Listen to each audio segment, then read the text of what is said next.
Grid Live Wrap-Up. The Indianapolis 500 saw the closest finish in the 110 run-ins of this race. We'll recap the Indianapolis 500. Katherine and Legge, the double didn't go exactly as planned, but still has a lot to be proud of. And racing with heavy hearts at Charlotte, NASCAR community, first race since the tragic passing of Kyle Busch. Welcome to Grid Live Wrap-Up. I'm Joe Samdiego. With me, we have Kobe Lambeth from Grid Tonight and Matthew Bro from Grid Network TV and Grid Rice, in which tomorrow they'll have a memorial program dedicated to Kyle Busch. A big thank you to our Patreon investors: Colin, Deshelle, Mark, Robin, David, Matthew, Crystal, Nico, Gloria. Big thank you to everyone that has been part of this program and overall invested in the Grid Network. So I'm just excited that you all been investing in us, because as some of you have seen, we were on the Amazon Prime special of the double, where Kyle Larson did that double. Amazon Prime had a clip of Jackson Lambros on the air with us when he was able to talk about Kyle Larson. We encourage everyone to check that out. And a big thank you to everyone that has supported us over the years, including through our paid social media at Grid Network TV and gridnetworktv.com, our articles. So I'm just very thrilled about what we've had in such a great race weekend. And Kobe, I know we unfortunately didn't have you on the air during the Indianapolis 500 pre-race show, but I gotta say, I think overall, when it came to the racing, we had some phenomenal racing, and it definitely, I feel, is helping the community, the motorsport community, move forward. Yeah, for sure, Joe. And we had the Indianapolis 500 yesterday. You know, that left everyone standing in disbelief as the 110th running of the 500-mile race came down to the final feet leading up to the checkered flag. The closest finish in the history of the Indy 500. You know, it surpassed the 1992 edition. Felix Rosenqvist showed a gutsy final lap performance, you know, going from third to drinking the milk in 2.5 miles. David Malukas took the lead as the race restarted with one lap to go for a one-lap shootout, and Rosenqvist was side by side on the outside with his Meyer Shank Racing teammate Marcus Armstrong on the inside for nearly the entire lap. And he got just ahead in turn 4 and was able to get behind Malukas. In turn 4, Malukas went on defensive mode. Rosenqvist on the outside still, and at the line, he took it from Malukas at the buzzer, and the margin of victory was 0.023 seconds. And Rosenqvist, he's now going to be forever known as an Indianapolis 500 champion. His team perfected the strategy, fuel save, and positioned themselves for the win. And he was leading with 10 laps to go when a caution came out. He ended up losing the lead after the red flag. We had another caution, and then he ended up, doing third to first on the outside, which is rare at Indianapolis because you don't usually see drivers go on the outside line like that at Indy's. Just really crazy to see. And also joining us today, we had Tanner Smith from Pit Bop Rex and Grid Rising joining me. Joe and Matthew, really happy to see you here, Tanner. But starting with you first, Matthew. How impressive was Felix Rosenqvist's last lap performance, and do you think it was an all-time best performance in this race? I think probably definitely what he needed to do on that final lap. I don't think he did or anything short of perfection there, right? Because I feel like if you were in David Malukas's seat, it's like you didn't want to kind of be. I feel like a lot of the guys don't want to be leading because they know with just the way these cars make these runs at 220, 230 miles per hour, that you're almost like a sitting duck. I know we'll talk about Malukas in a little bit, but yeah, what Rosenqvist, his execution, and then obviously the strategy call to get them into that position specifically, just it was incredible. And for a guy who is 34 years old, only one win prior, and it happened 6 years ago, 7 years ago at this point, just for him to go out, I don't think anyone picked him to win. I know we joked pre-race that he might be the highest finisher of his teammates, but I don't think anyone expected to see Felix Rosenqvist in victory lane drinking the milk. So awesome thing for him.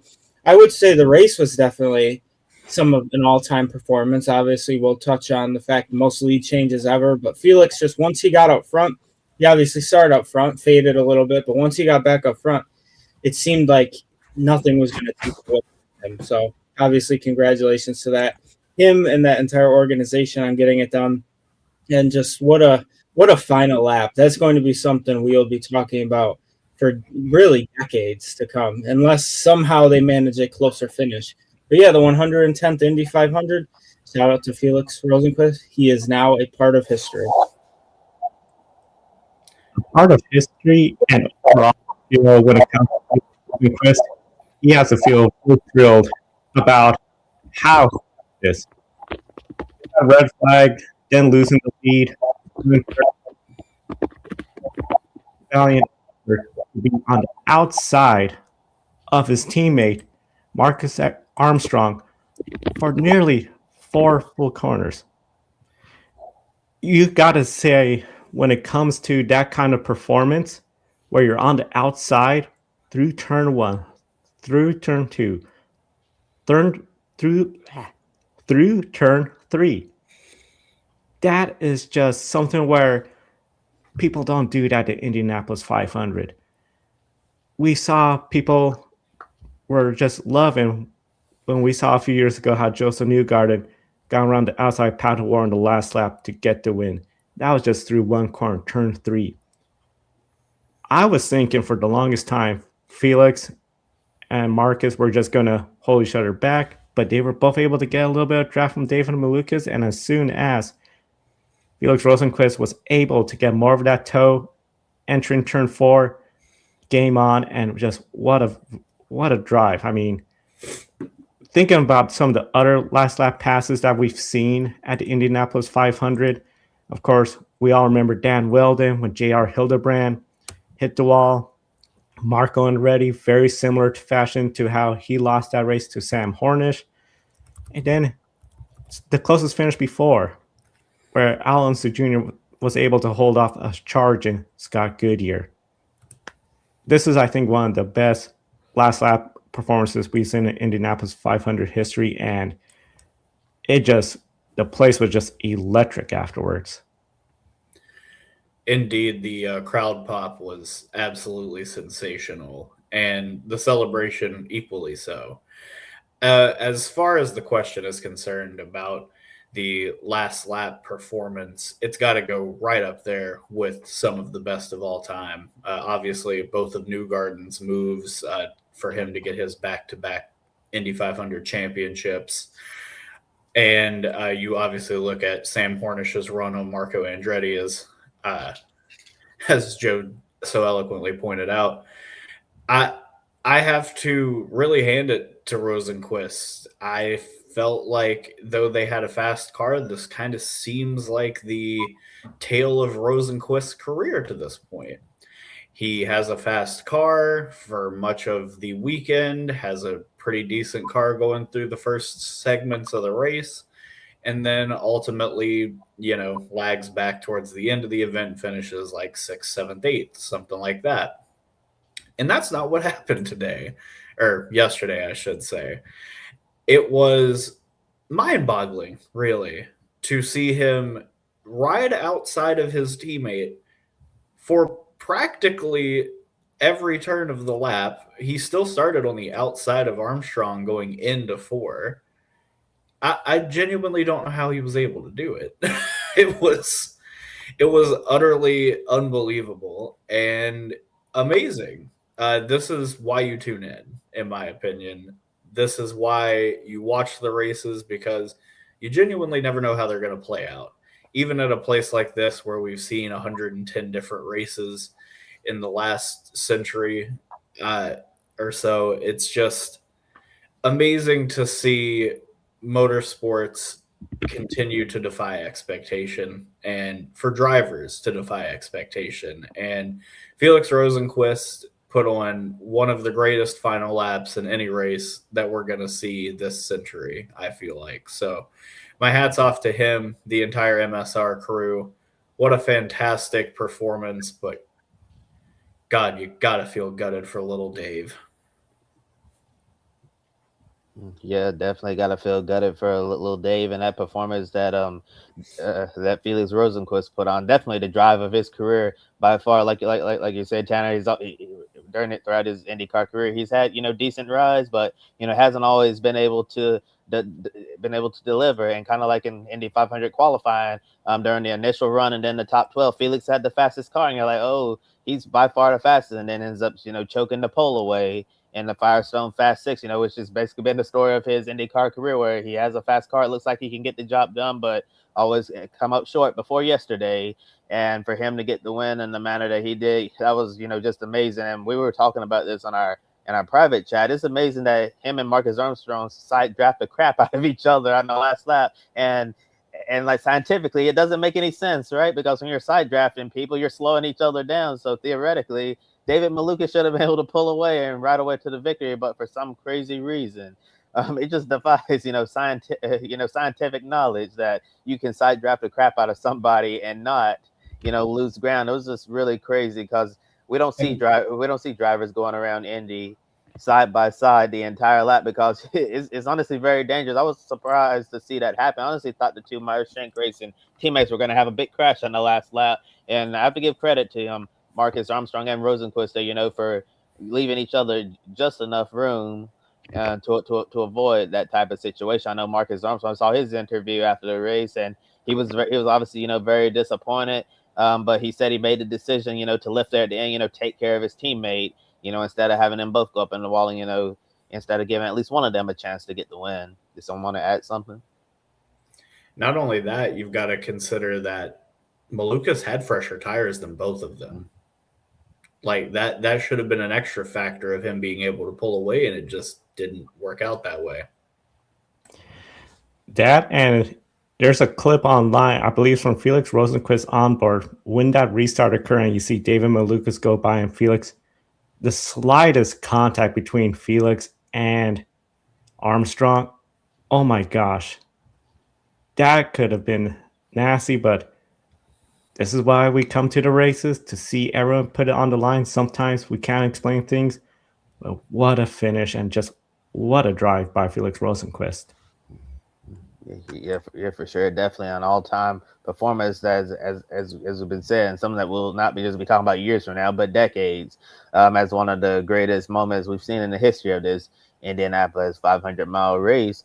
And before the Indy 500, Rosenqvist's only career IndyCar win was at Road America in 2020 with Chip Ganassi Racing. And after his Ganassi stint ended up moving to Arrow McLaren. And Alex Palou, took his old seat in that number 10 Honda at Chip Ganassi Racing. And then when Felix Rosenqvist was at McLaren, it seemed like that his job was always on the line at that team, and it was seemed very difficult for him. So he eventually left Arrow McLaren to Meyer-Shank Racing in 2024, and he's now a winner of the world's biggest race.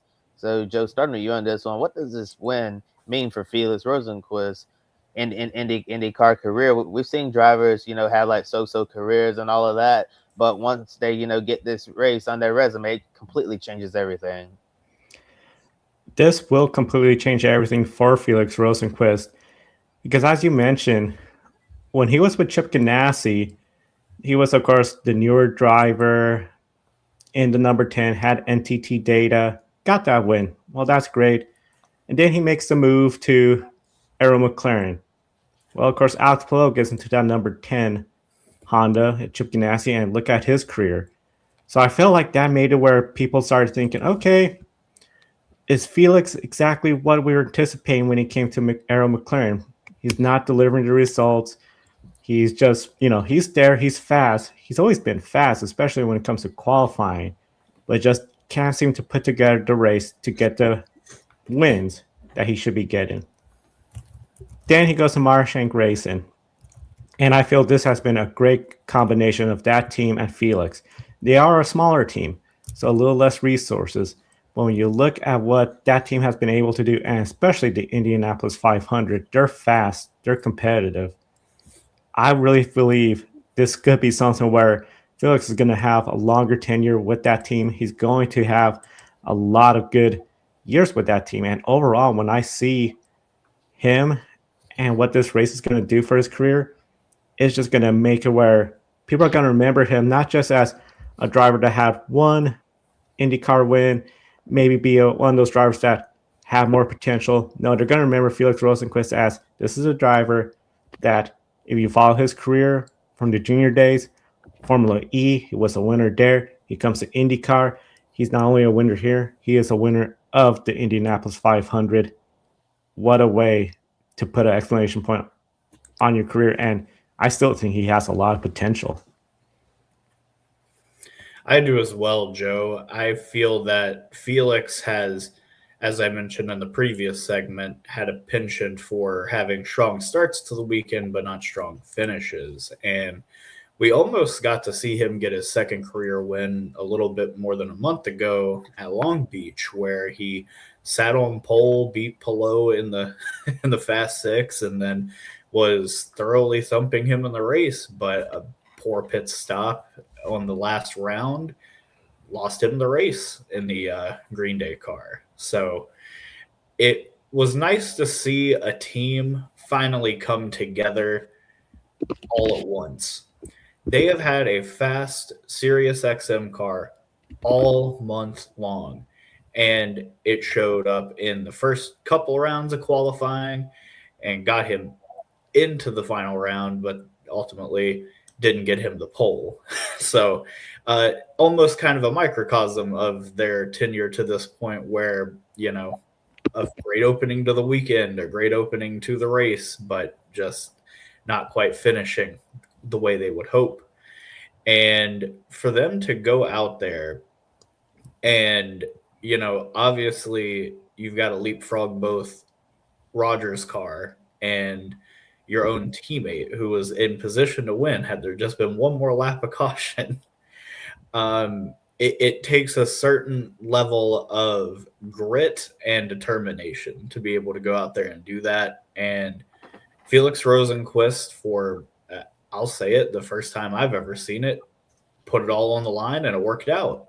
Unfortunately, at Indianapolis, he has had, you know, a few rough incidents, and I just feel like sometimes the Speedway gives you a couple back. And this is one of those times where I felt the Speedway essentially chose the winner and gave him the most dramatic way to do it possible. He managed the last run of that race super well prior to the Kyle Collette caution. He, you know, managed his tires super well, his fuel.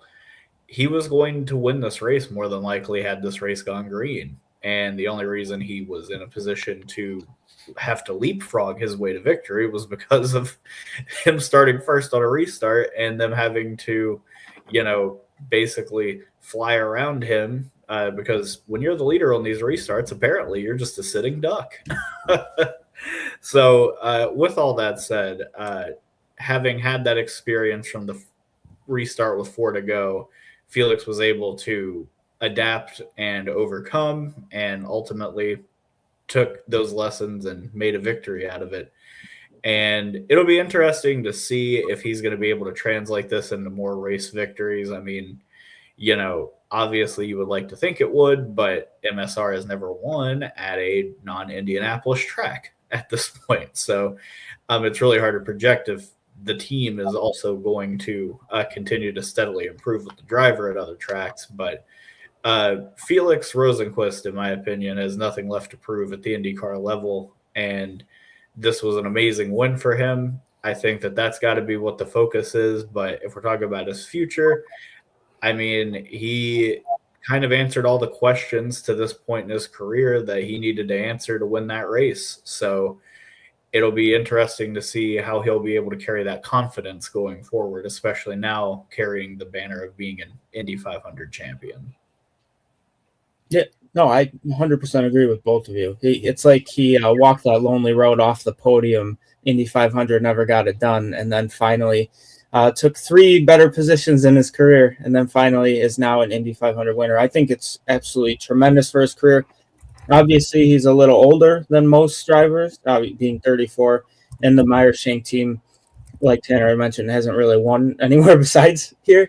So for him, I think it could almost break up like kind of like a dam, right? I think like we'll talk about David Malukas, but I think once David Malukas wins, he's going to continue to win.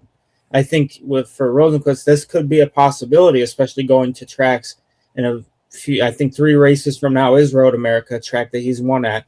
Places like Detroit, tracks where he has finished on the podium at, and I think he's only got like 10. Is it 10 podiums in his career, something along those lines? But anyway, I think he can just continue to improve upon this. It is absolutely the biggest deal, at least of his, I would argue, his racing career up to this point, and he's been racing, gosh, and for as long as I think any of us could really remember at this point. But yeah, for him, I mean, just absolutely huge. And I think now, regardless of what he wants to do in his racing career, I think unless the charter rules prove any different, he's always got at least one race that somebody's going to want him to be in from here on out until whenever he doesn't want to race, and that is the Indianapolis 500, because he is now a proven winner, especially a proven winner in the closest finish that we have ever seen in 110 events of this greatest spectacle. So, yeah, that's where really all I got. It's just tremendous for Felix Rosenqvist, and congratulations to that Meyer Shank Racing team. And he could be on pace. I think his best finish is 6th in the points. I think he's done it multiple times. I think he's currently 7th, right? Yes, thank you. So I think if he can continue to improve, get around, I don't know if, like, no offense to him, but looking at the guys ahead of him, usually they are ahead of him. So I guess if he can keep that up, be ahead of a guy like Scott Dixon, guy like Joseph Newgarden, I think that'd be pretty impressive for him. So, yeah, congratulations to Felix. Yeah, I think Felix Rosenqvist's IndyCar career is, featuring IndyCar solidified at this point, because I don't think there was going to be any concerns about his job security in that number 60 Meyer Shank race and Honda. But if there were, that's been nipped by now, because you win Indy 500, you're basically guaranteed to, keep your seat in IndyCar or even get a better seat than you're currently in. But talked about, him having a ride with Chip Ganassi Racing in the past. One thing that I feel like people don't talk about enough, Meyer Shank Racing has a technical alliance with Chip Ganassi Racing, so that certainly, helps their performance a lot. And I feel like, they obviously relied on that Ganassi data to help them throughout the month of May and obviously throughout the season. And it finally paid dividends, as Tanner perfectly said. The team finally came together in this race and got the job done. He probably, as Tanner also said, Felix probably would have won Long Beach if it wasn't for, that unfortunate slow pit stop that ended up costing them the victory there. Long Beach is a track position race, and if it hadn't been for that slow pit stop, he would have had his second career IndyCar victory there. And we could be talking about Felix Rosenqvist having a 2-win season for the first time in his IndyCar career. And it's going to be interesting to see what the rest of the season is going to bring, because I'm sure going into the streets of Detroit next week, Felix is going to be riding a high, being the Indy 500 champion. And we know in racing, it can be a momentum sport. So you get hot, and then you can really go on a run here, and it'll be fun to follow the number 60 team in the next few races and see where they stack up the rest of the season. But in regards to Felix Rosenqvist's IndyCar career, when you win the biggest race in the world, it's obviously going to change how people view you and your career. And it's really great that Felix was able to check this off his box. As he'll forever be known as not just Felix Rosenqvist, an IndyCar driver. Years after he's done driving, people are still going to talk about him as Felix Rosenqvist, the Indy 500 champion. And while Rosenqvist will be listed as the winner of the closest finish in Indy 500 history, for David Malukas on the losing end, he's a driver who came in second, joining Marco Andretti in that cruel stat. And we saw after the race, as Malukas, was bawling his eyes out, extremely emotional. Marco Andretti came up to him after the race, and I feel like that was the perfect thing, because nobody knows what it feels like to come so close like that in that manner than Marco Andretti. So I'm sure Marco will probably be having some private conversations with David Malukas, and just being there for him in that moment. I think Marco's the perfect person for Dave in this moment. And for the second year in a row, he was the runner-up finisher, and we saw plenty of raw emotions from Malukas after a near flawless race. Before I ask the question, I believe we have a comment, Joe, if you want to display that up on the screen, from John Bender, saying we need more entries next year for the Indy 500. Yeah, that would be really great, especially since next year is going to be a lame duck year for the DW12 chassis. And I know there's more than 33 chassis that are sitting out there in the world. So if you wanted to get one last run in this DW12, next year would be the year, because I have a feeling when we switch to new regulations in 2028, we're probably going to be capped at 33 for a year or a few years after that, until the entries are able to grow. So if anyone wants to get a lame duck run out of this DW12 chassis for the very final time, it would be really great to have a special bump day where we have a lot more entries than we've had in recent years. And going back to David Malukas, Tanner, do you think he was a sitting duck there at the end? And what are your thoughts, on the interview they had with him showing, raw emotions? We know people are sometimes, very shy to, show those emotions, but I think the one thing that people like about Lil Dave, that he's not afraid to show who he is. And I think that is something that I have come to appreciate about David Malukas as well, is that he is very authentic. And I think that in motorsports, where we are constantly seeing drivers have to represent not just themselves, but all of these multi-billion-dollar corporations and brands, it's a lot harder to take in that authenticity from drivers, because you always question kind of like what their, ulterior motives might be for their brands and things like that they represent. With that said, David Malukas has been the same guy that we have always seen, and I respect that very much about him. I find it's a very similar thing to Joseph Newgarden. So with that said, on that final lap, I'm starting to wonder about the sitting duck thing. I do think there is some truth to it. I think that on practically every restart we saw all day long, not a single driver was able to keep the lead before turn one, if memory serves. I think the IndyCar needs to take a look at that, because it should not be a disadvantage to be in the lead, to control the restart. With that said, I think that Malukas, he replicated a move that had lost 2 different times before. 2 or 3 years ago, when Ericsson was coming out of turn 2, he dove from the wall on exit down to the apron to try to cut Newgarden's draft off, and it didn't work. The very next year, Pato O'Ward did the exact same thing coming out of turn number 2, pulled his car down from the wall on exit down to the apron to cut the draft off. Guess what? Same story as the previous year. It didn't work. Last year, we didn't even get a chance at a last lap pass because there were lapped cars pulling tow on the lead cars. So we could just discard that as part of the conversation. But obviously this year we saw the leader take his car from the top of 2, from the exit, from the wall, all the way down to the apron. And guess what? Same result. That guy lost.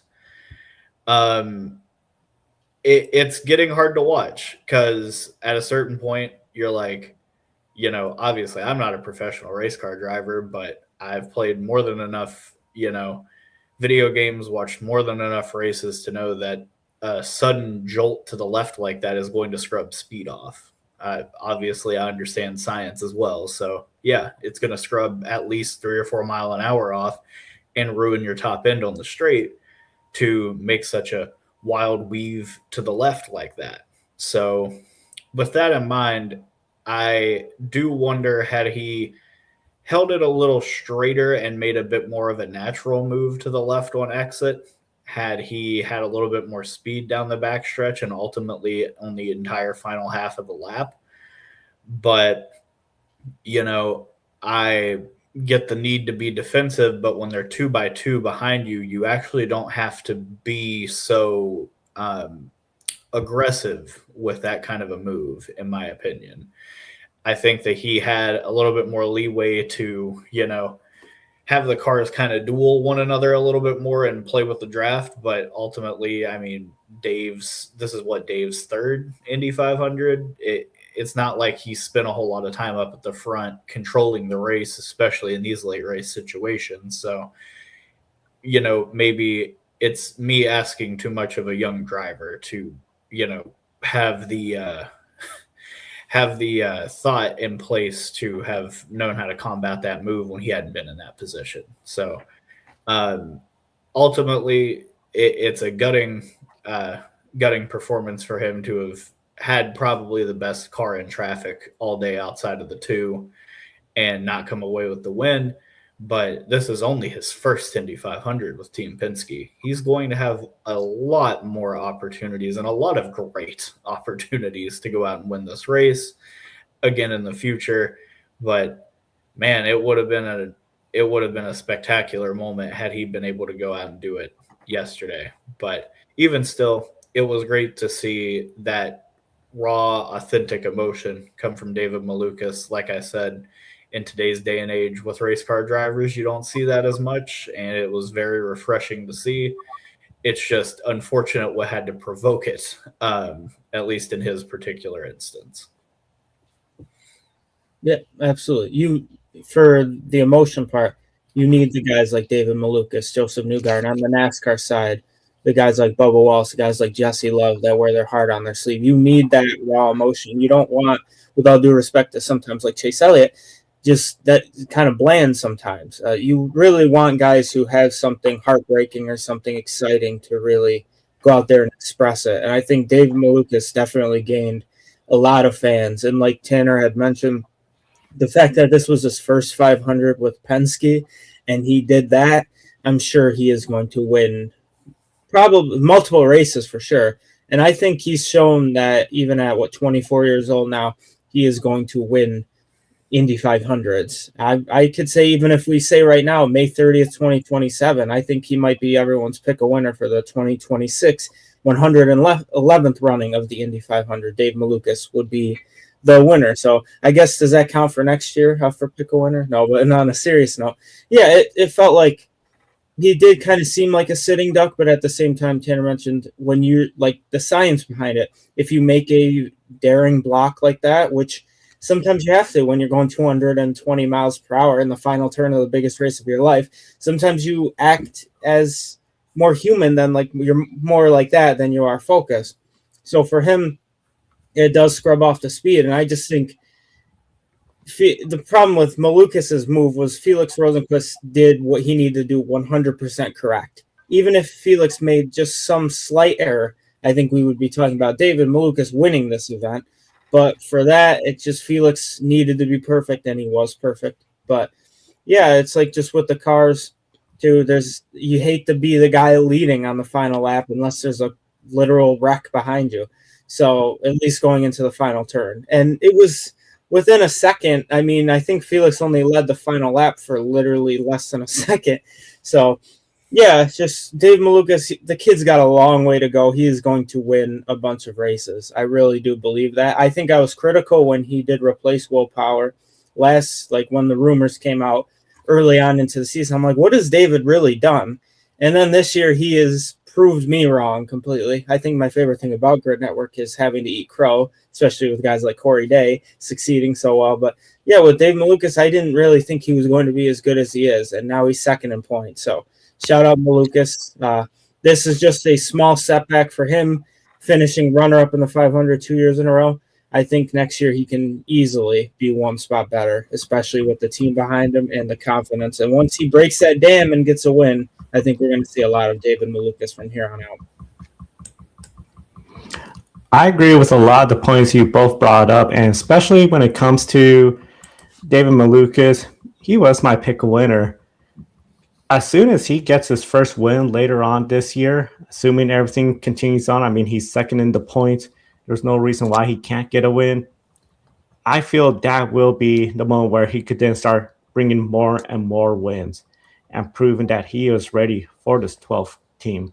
My opinion, I think he's already proven that, especially the season he's having compared to the driver he replaced at Will Power, that he was meant to be the person to come into the seat and take over, because he was so close. And first time he had to play defensive on the last lap, such a crucial moment. I have to agree with you, Tanner. If he wasn't so aggressive with the weave-in, especially as they were entering the backstretch, I just wonder, could he have just stayed a little bit more straight line, keep a little bit more of that distance, so that way when Felix Rosenqvist and Marcus Armstrong enter turn 3 side by side, he might just have a little bit more gap, and that could have been the difference. But at the end of the day, this package just makes it where the leaders break in so much of the air to allow everybody else to draft up. We heard Felix say the third place driver seems to have that best advantage. We saw how behind him, the battle for third place. I mean, McLaughlin, what an effort from the fourth corner, fifth to third. If you're behind, and especially if you're the third vehicle behind, it seems if those two vehicles ahead of you get side by side, you could really make a move. It's just one of those deals where I bet you they're going to keep this Indy 500 package for next year, especially since the last year with this chassis. But then the following year, with a new chassis, I'll love to see what they could do, because I think everyone is really enjoying the racing we're having where that draft is very powerful. But there was just something where it wasn't so powerful. That way, there's still a little bit more of you need to have the fastest car. You need to have the best strategy call. I think that would be a good balance and could set up for hopefully a good 2027 with the new, 2028 with the new regulations and the new chassis. Yeah, Joe, certainly. And we know whenever there's a regulations change, we saw this when they first introduced the hybrid. The IndyCar on-track product was absolutely horrendous.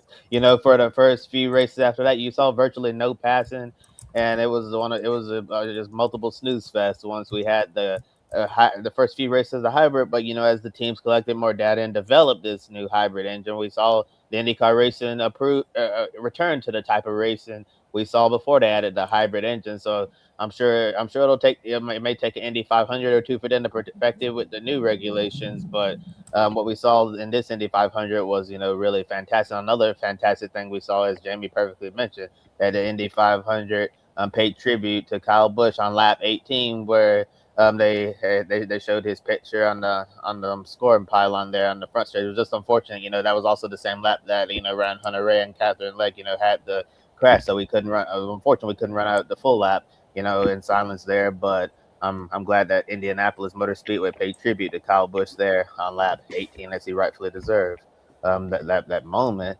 But getting back to David Malukas, it's a real tough situation, to be the leader on the final lap, as we've seen, in recent years, multiple drivers miss out on the Indy 500 victories because they were the leader. But it's like a damned if you do, damned if you don't, because if you're out front when there's a wreck and behind you, you're obviously going to win the race. But it doesn't really seem like it's a good idea to lead on the last lap, because you want to be able to get that last slingshot around and get the victory. But it's just a real hard situation, because if you try to lay back in second, and try to get a run at the end, the caution might come around and you miss out on your chance to win the Indianapolis 500. And most of the commentary that from yesterday's race, I agree with that. There was really nothing David Malukas could do in that situation. It was just unfortunate that that he wasn't able to get away at the end. And Rosenqvist has had such a strong draft and was able to make the move there at the end. And as you guys have said, I agree. I think it's great that David, is not afraid to be himself, that he understands, it's okay to cry and show your emotions there, that,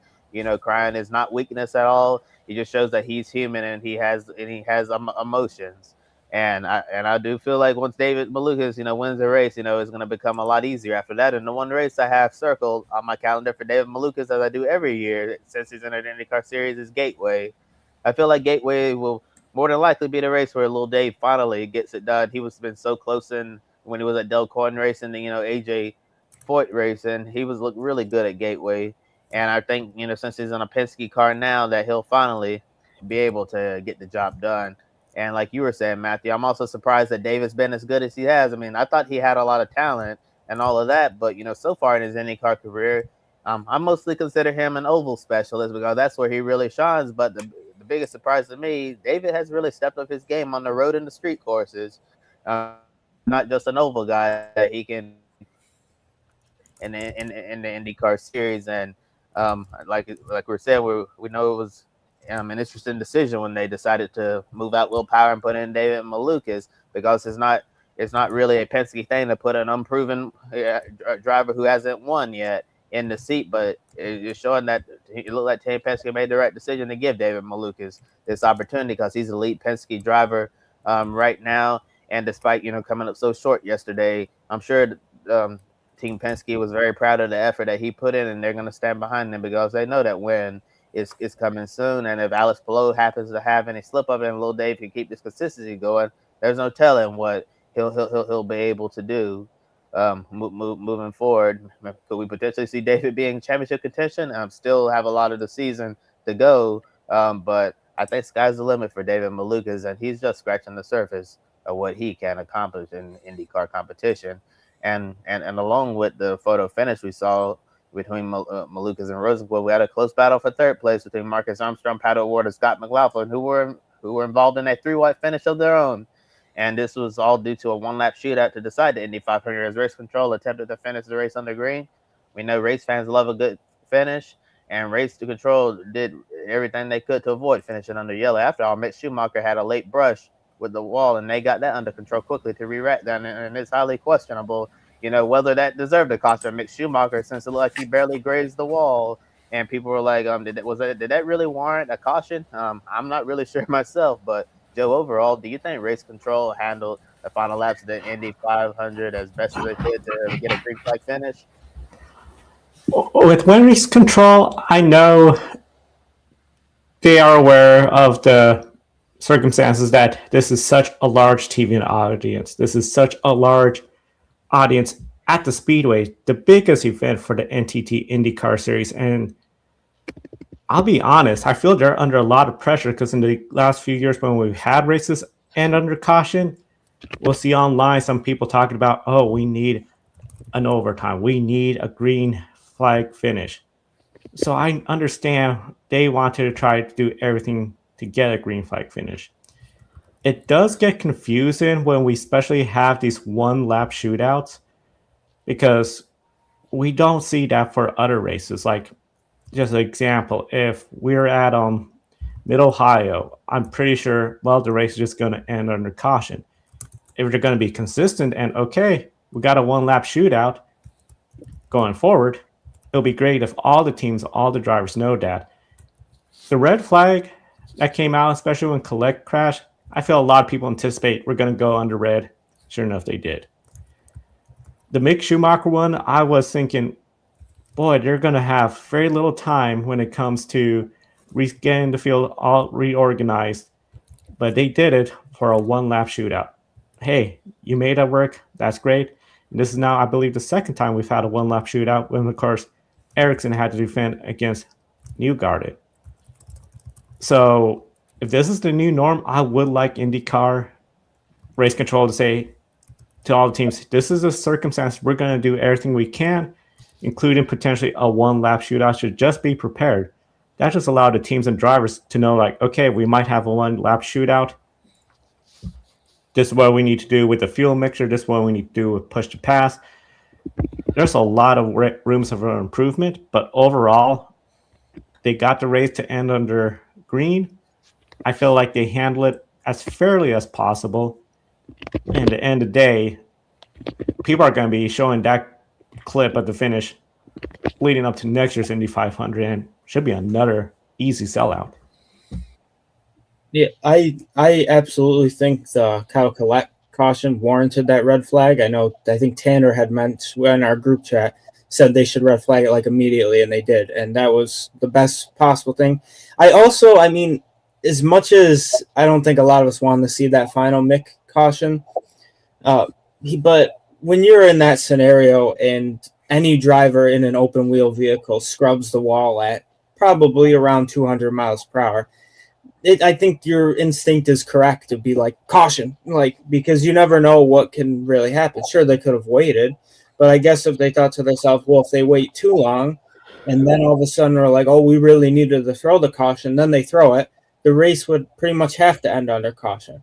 So, I mean, I feel like you hate to see almost like a fabricated one-lap shootout, but it worked out in their favor, at least. Maybe not Dave Malukas' favor, but it did work out in IndyCar's favor.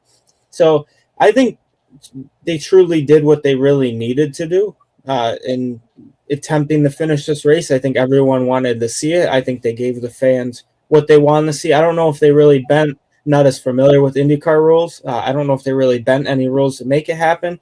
I know Formula One has done that, especially in 2021. They bent a lot of rules to make sure something happened that did. But for IndyCar, I really do think it was almost the right call to throw that caution, because if you're Mick Schumacher brushing the wall at probably 200 plus miles per hour, that's a dangerous situation, because you never know really what can happen after that if he gets stuck on track, and then so on and so forth. But yeah, there's always a what could have they done or what they should have done. But for here, I guess I would say I wouldn't change what they did. And so, yeah, that's really all I got for that one.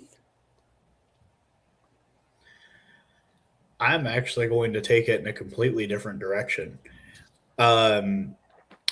So first and foremost, I don't know if the speed of Schumacher's impact really matters to me all that much in all this. It seems like we were probably going to get a one-lap shootout pretty much regardless. This time we were actually just able to confirm the finish, more or less. Whereas, if Schumacher had actually tracked debris on the racetrack, obviously that would have been something worthy of throwing a caution for. But the fact that we went green pretty much 2 laps later tells me there wasn't, and there was no reason to throw that caution. Here's my thing. You throw a caution when there is a hazard on the racetrack. Mick Schumacher kept the car straight, didn't drop any debris that was noticeable. You have spotters all around the property and all around the racetrack. You could have definitely made a bit more of a hesitant, informed decision rather than a knee-jerk reaction, which is clearly what this was. Obviously, I'm glad that we got the last lap that we did, but I'd be lying to you if I didn't feel horrible for Marcus Armstrong, who probably should have won the race based off of the caution coming out when it did. And in addition to that, they just set him up for failure on that final restart. He started first and finished 5th. God, that's got to feel awful. I honestly feel almost worse for him than I do Malukas, because he made the moves necessary to win the race, and they just kind of said, oh, well, you're going to have to do it again, but this time from first, which no one's done all day. Good luck. To me, the Caio Collet red flag was perfectly executed. Absolutely fantastic, and that's not just because it was also kind of my idea. It was the right thing to do. And when they made the rule after the 2023 race that I believe they can only have 1 red flag in the final 10 laps, I was like, well, this needs to be the one. And I'm glad that they threw it. I'm glad that, again, we got those last 4 laps that we were going to get. It's just unfortunate that whoever controlled the caution button yesterday decided that hardly any contact to the wall and no debris deserved a caution. I would have liked to have seen that last final 4 laps play out. It's not what we got. What we got was still stupendous and spectacular and a worthy finish of the race. I just wish it had been different. But at the end of the day, I'm glad that, everyone got out of there unscathed and, with their health, and we'll pick up and move on to the next race at Detroit. But yeah, at the same time, it does make you wonder what could have been in that situation. And I do think that given how large of a facility it is, given the amount of people around and the folks, monitoring all corners of the racetrack and how long it would have taken for them to have even gotten back to turn 1, I think we could have had a bit more of an informed decision there than the one that we came up with. So with that said, you gotta, I guess, be on the side of safety, but again, there just didn't appear to be any hazard on the racetrack to make safety a concern. So anyhow, I'd say otherwise, though, they officiated the race supremely well for much of the event. It's just a shame that the finish kind of got clouded a little bit by questionable judgment. And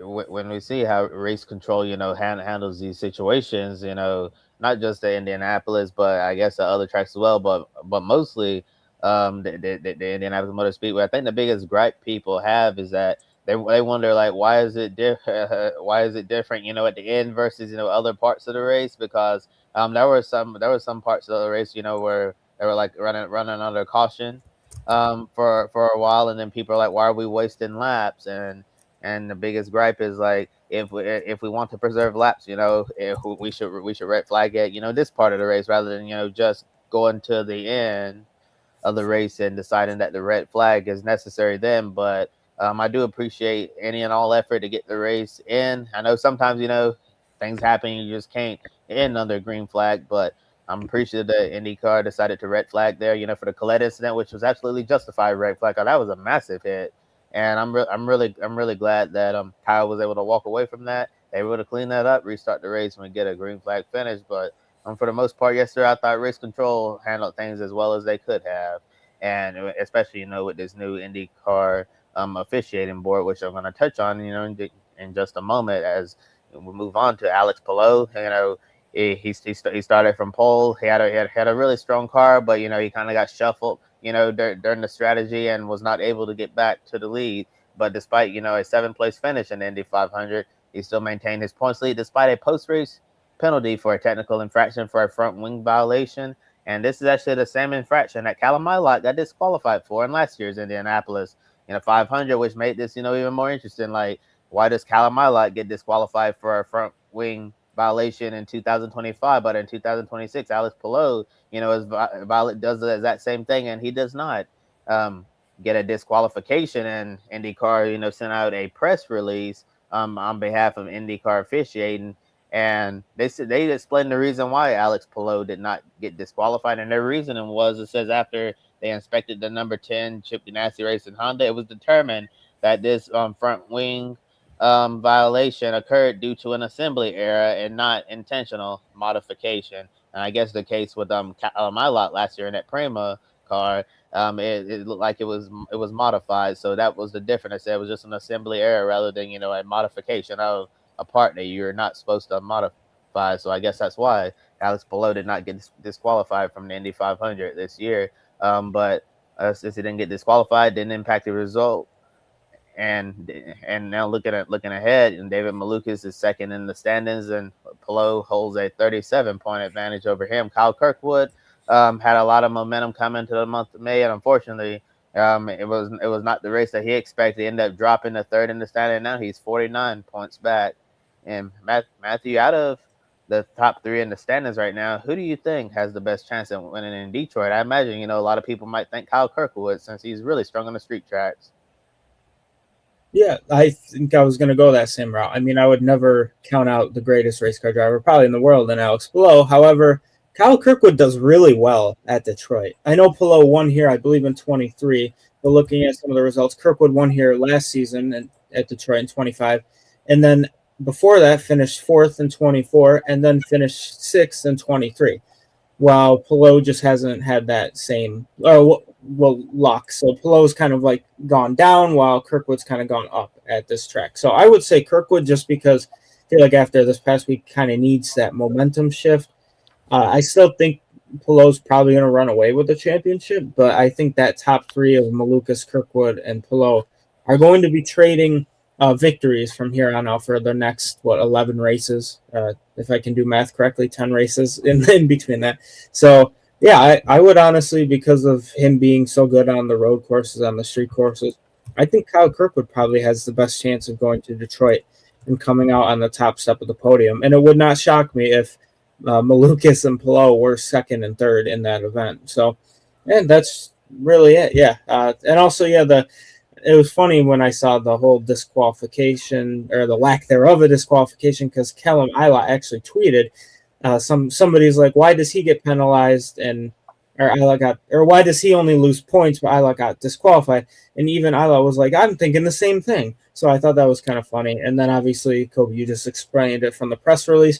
But that 5 points that I think it was 5 points that they took away. Isn't that what they give for leading the most laps in a race? Isn't there some? I don't for IndyCar. So he led 59 laps in the 500. So it was essentially just taking away that. So that was really all for him. So it didn't really do much, and I don't think it's going to play a factor unless Malukas or Kirk would get within that 5 point range. So. Well, or I guess if they are ahead of Pillow by 4 or 5 points at the end of the season, then we would be having a conversation about that. But yeah, so I'm going Kirkwood, then Pillow, then Malukas. I think he's improving, obviously. Obviously, this year Malukas has been incredible. So I think he can be up there with them. But when it's a street course, though, I don't think you can count out Kirkwood. I think that literally any of these three are probably going to be contending for the race win. And the reason I say that is I'm looking at, all three of their most recent finishes there. And, obviously Malukas stands out as the sore thumb in this hand. But I think that, given that the AJ Foyt equipment seemed to be a bit more geared towards ovals where they tended to contend, whereas on the roads and street courses, they tend to struggle. The 12 team, conversely, does not struggle at Detroit. It looks like Power won the last race at Belle Isle, at least for, now. I'm sure it'll stay like that for a good bit, but Belle Isle was such a great racetrack. Anyway, Power only had a worse finish in the three races he ran with Penske at the Convention Center course of sixth. He finished second and fourth in the other two events, including last year where he finished fourth. I think that Malukas, given that he's basically taken this exact team and run just as well as Power last year, he's liable to finish within that top 7 range to keep himself in the points battle. Whereas obviously he's got to go up against the king of the streets, Kyle Kirkwood, and Mr. Pullover, Alex Palou. So if I had to pick a best between the three of these, I'm probably going Palou just because historical performance dictates he is one of the best here. But at the same time, I'd say the three of these drivers have a pretty decent shot if they can just get the strategy right. And to me, the 10 team almost always gets the strategy right. The 10 team always gets the strategy right. I can't help but think, I believe it was last year in this race, it was David Malukas that got into Alex Palou, putting him out of the race. So overall, I feel when it comes to the three, I like Kyle Kirkwood a lot. I think he's really going to be motivated to just come back, show that Indianapolis may have not been exactly my weekend or month of May, but he's still going to be contender. David Malukas, as long as he has that, I would say, not exactly momentum, but just that drive is still hungry to go out there and get his first win. So unfortunately, it's not going to be at the Indianapolis 500. I know that stings a lot, but if you could go out there, have another great race weekend, now you're in Team Penske material, I think you could be easily up towards the front. And Alex Palou, he has to feel the most confident. He's won there before. He knows he's the favorite. He has the equipment. He has the strategist. The only way he cannot win this race if he makes a screw up, especially in qualifying. If he's starting towards the back, he'll be in trouble. So I think those three are going to be really close. Yeah, for sure, Joe. I think it's hard to choose one who's going to have the upper hand, but if I had to pick today, I'd probably say it's a tie between Palou and Kyle Kirkwood, because Kyle Kirkwood is basically the quote unquote king of the streets in IndyCar, because he just is on a different level when it comes to these racetracks for whatever reason. But Alex Palou, he's a threat anywhere you go. So I think it'll be a fun battle and get to the streets of Detroit between Palou and Kirkwood, and see if David Malukas can put his name in the conversation. But I certainly think that Detroit looms a lot larger for Kyle Kirkwood than does Alex Palou, because we expected the Andretti Global team to run well during the month of May, but unfortunately, outside Marcus Ericsson, their cars didn't really show much speed in the race. It looked like Will Power had Like he had an engine failure. Marcus Ericsson ran strong, but unfortunately, got shuffled there in the order at the end. And then Kyle Kirkwood, he didn't show the speed we thought we were going to see from him in qualifying, and he wasn't a contender at all in the Indianapolis 500.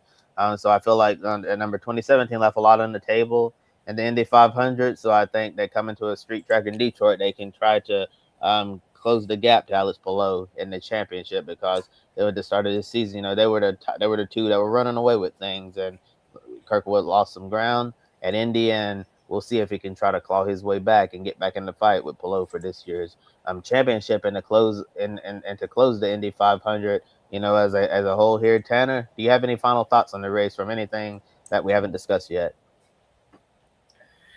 Obviously want to give a shout to a couple teams here in the running order. You obviously had Juncos Hollinger Racing, Renus VK. What a run he had on that second to last restart. It would have been great to have seen what would have happened to him had that 4-lap to go restart that got interrupted with the Mick Schumacher caution, had it been dealt with a little bit differently, what he could have been able to accomplish. But that guy just seems to have a knack for this racetrack, and I don't think it's getting the proper attention.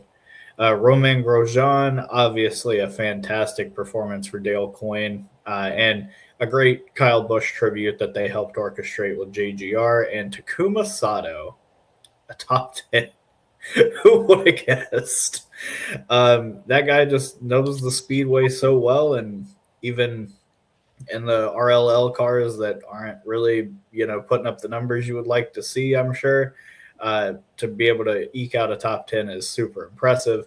And Nolan Siegel had a very pedestrian day, but finished 11th. A pretty solid little performance for him, especially at the end. But yeah, got to feel gutted for Marcus Armstrong, 1st to 5th in 2.5 miles.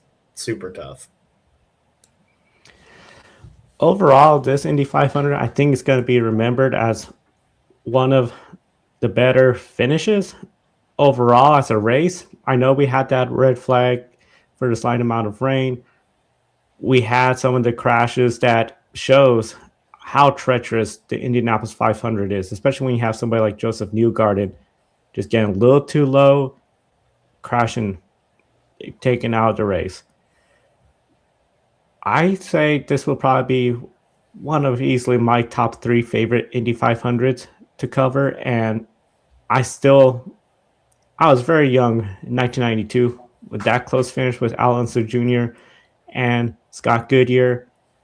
This one just took it on a whole new level. And I think especially with what we're seeing with sort of the growth of IndyCar, more media exposure, this could be something that really helps IndyCar capture more audience attention and hopefully grows the fan base a lot more.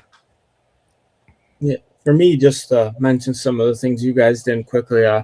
Connor Daly was pretty fun to watch up front. Even though he only led 4 laps, it felt like the crowd was super excited every time he got to the front. Surprised he hasn't won one yet. I think he's more than capable of doing so, especially in the Dry and Reinbold Racing vehicle. Also wanted to shout out both Kyffin Simpson and Romain Grosjean. Both had Kyle Busch tributes in some way, shape, or form, with Grosjean having the number 18 in the Joe Gibbs Racing font, and then Kyffin Simpson's pit stall area having the Kyle Busch current number 8 that RCR is retiring for the foreseeable future. Having that was pretty awesome. But then also want to shout out, Scott Dixon, man. 32 laps led. That was just awesome to see him as he's getting older to still be able to come out there and show why he is one of the best to ever do it. And another thing that too, like I think Tanner had mentioned earlier, the very rare mistake of Joseph Newgarden, I think, robbed us of having 4 or 3 Penske cars in the top 5. That's an unfortunate thing of it, because if you look, Scott McLaughlin finished on the final step of the podium in that 3-wide photo finish for 3rd, and then obviously Dave Malukas was 0.0233 seconds from winning this race. So yeah, overall I thought it was like a tremendous, and it was just an awesome race, and I hope that a lot of people were able to tune in and see of the data of how many people watched this event. So Yeah, those are my final thoughts on the 110th running of the Indy 500.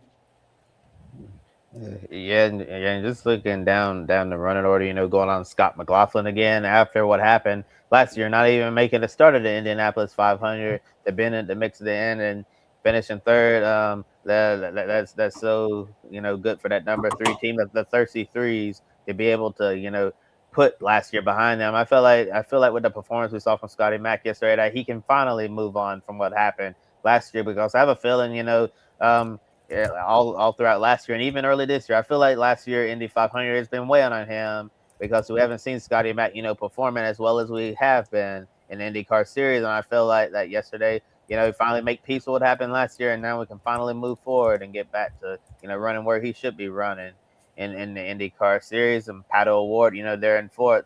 Once again, close to an Indy 500 win, but not getting the job done. And he even admitted, in that backup car he had, it wasn't the best car at all. That he was basically just trying to make do with what he had. And I wonder if he wasn't involved in that Monday practice crash with Alexander Rossi. If he had his primary car, would Pato O'Ward have been competitive? But with a backup car, you don't have all of like the little things that they add on the car to make it a pure speedway car, because we know that these Indy 500 cars are prepared months in advance, and it's tailored a special way to extract every bit of speed you can out of the car. And those road course cars or whatever they use as a backup, it's not going to be the same as the primary. So I wonder if that hindered Pato O'Ward's progress. And also one of my favorite streaks right now that's still going in motorsports. Although he wasn't really in contention for the win during this race, another top 10 finish for Santino Ferrucci. It's amazing how every single year this guy keeps finishing in the top 10 of the Indianapolis 500. Yeah, so it's cool to see that streak continue. I wonder when it's finally going to end. I thought it was going to end yesterday, but he still he managed to sneak his way into the top 10 yesterday to keep that streak going another year. And Roman Grosjean, despite getting penalized, able to come back and get a top 10. Real good for him. And the number 18, stylized in the Kyle Busch number 18 font. Really nice to see that car get a top 10 finish. And you guys mentioned Takuma Sato, great top 10 for him after he made Ed Carpenter really angry and ended up, taking Ed out of the race there. And yeah, a lot of great storylines to follow from this year's Indianapolis 500. Another storyline, we were following, Matthew. What was the double with Katherine Legge? But unfortunately, the double ended very early. Yeah, absolutely, Kobe. Katherine Legge, for those of you who follow us and those who pretty much watch IndyCar and NASCAR, she became the first female driver to ever attempt the double after starting both races yesterday. She was also the first non-American driver to do that, so pretty awesome. Unfortunately, though, her Indy 500 ended very, very early on lap 17 when Ryan Hunter-Reay lost control and spun into her path, forcing her at over 200 miles per hour to swerve to avoid major impact with Ryan Hunter-Reay, and it cost her the race, and inevitably. However, this did allow her to start and get to Charlotte without any issues, thankfully.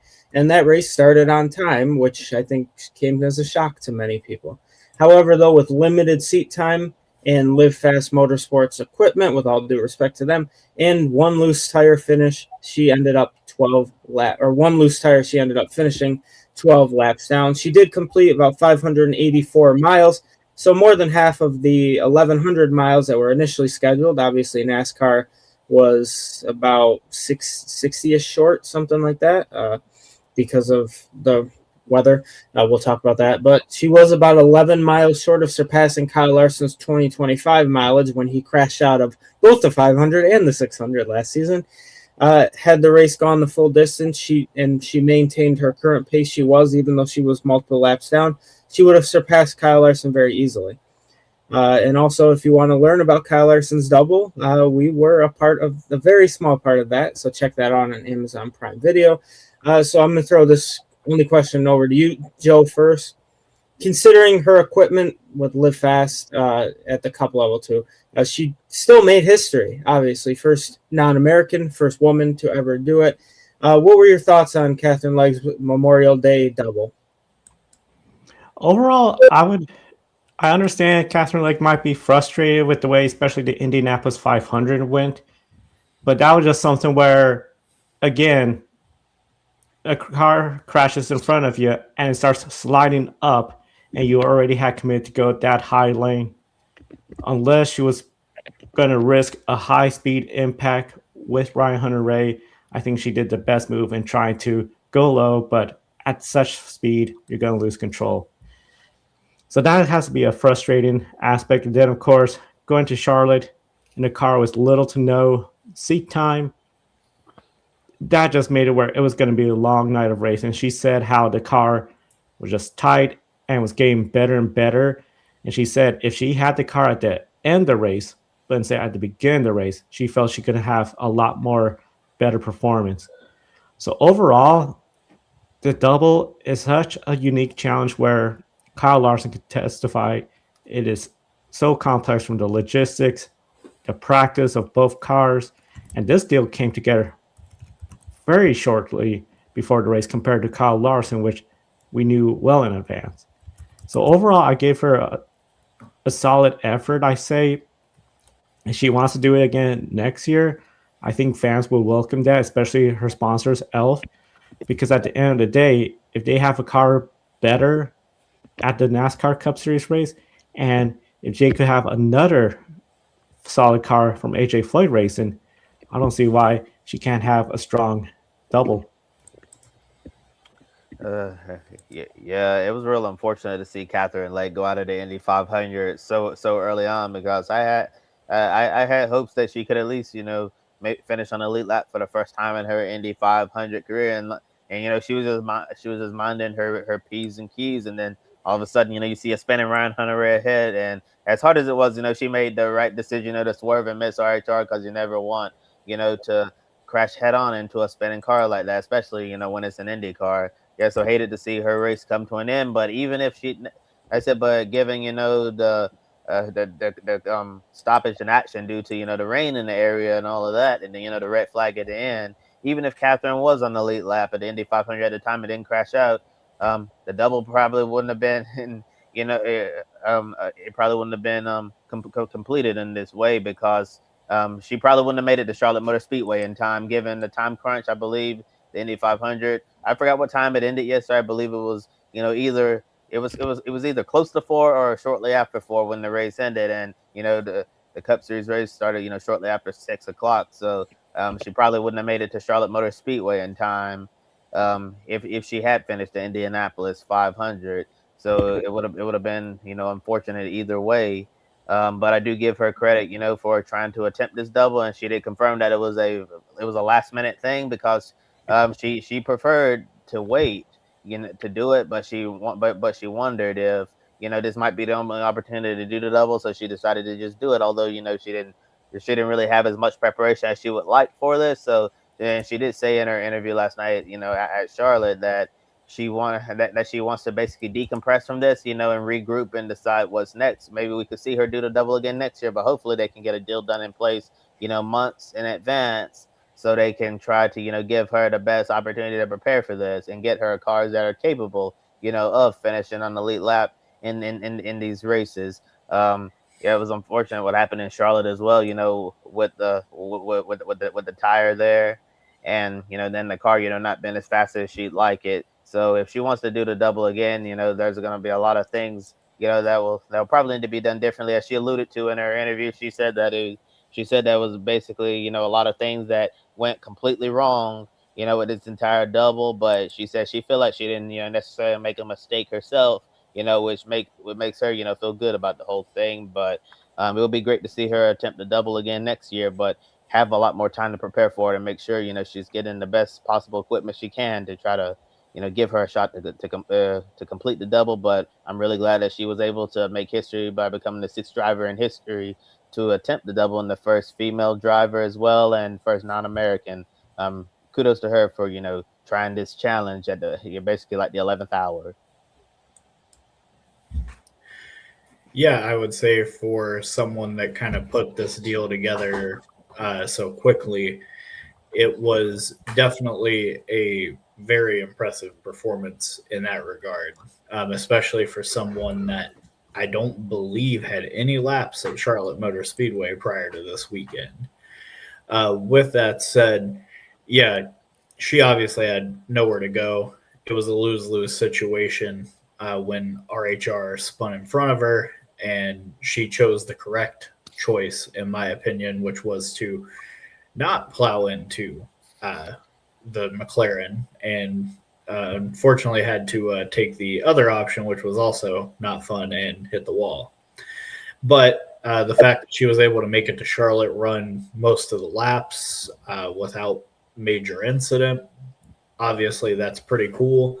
Not only that, she also managed to get that car working pretty well by the end of the event.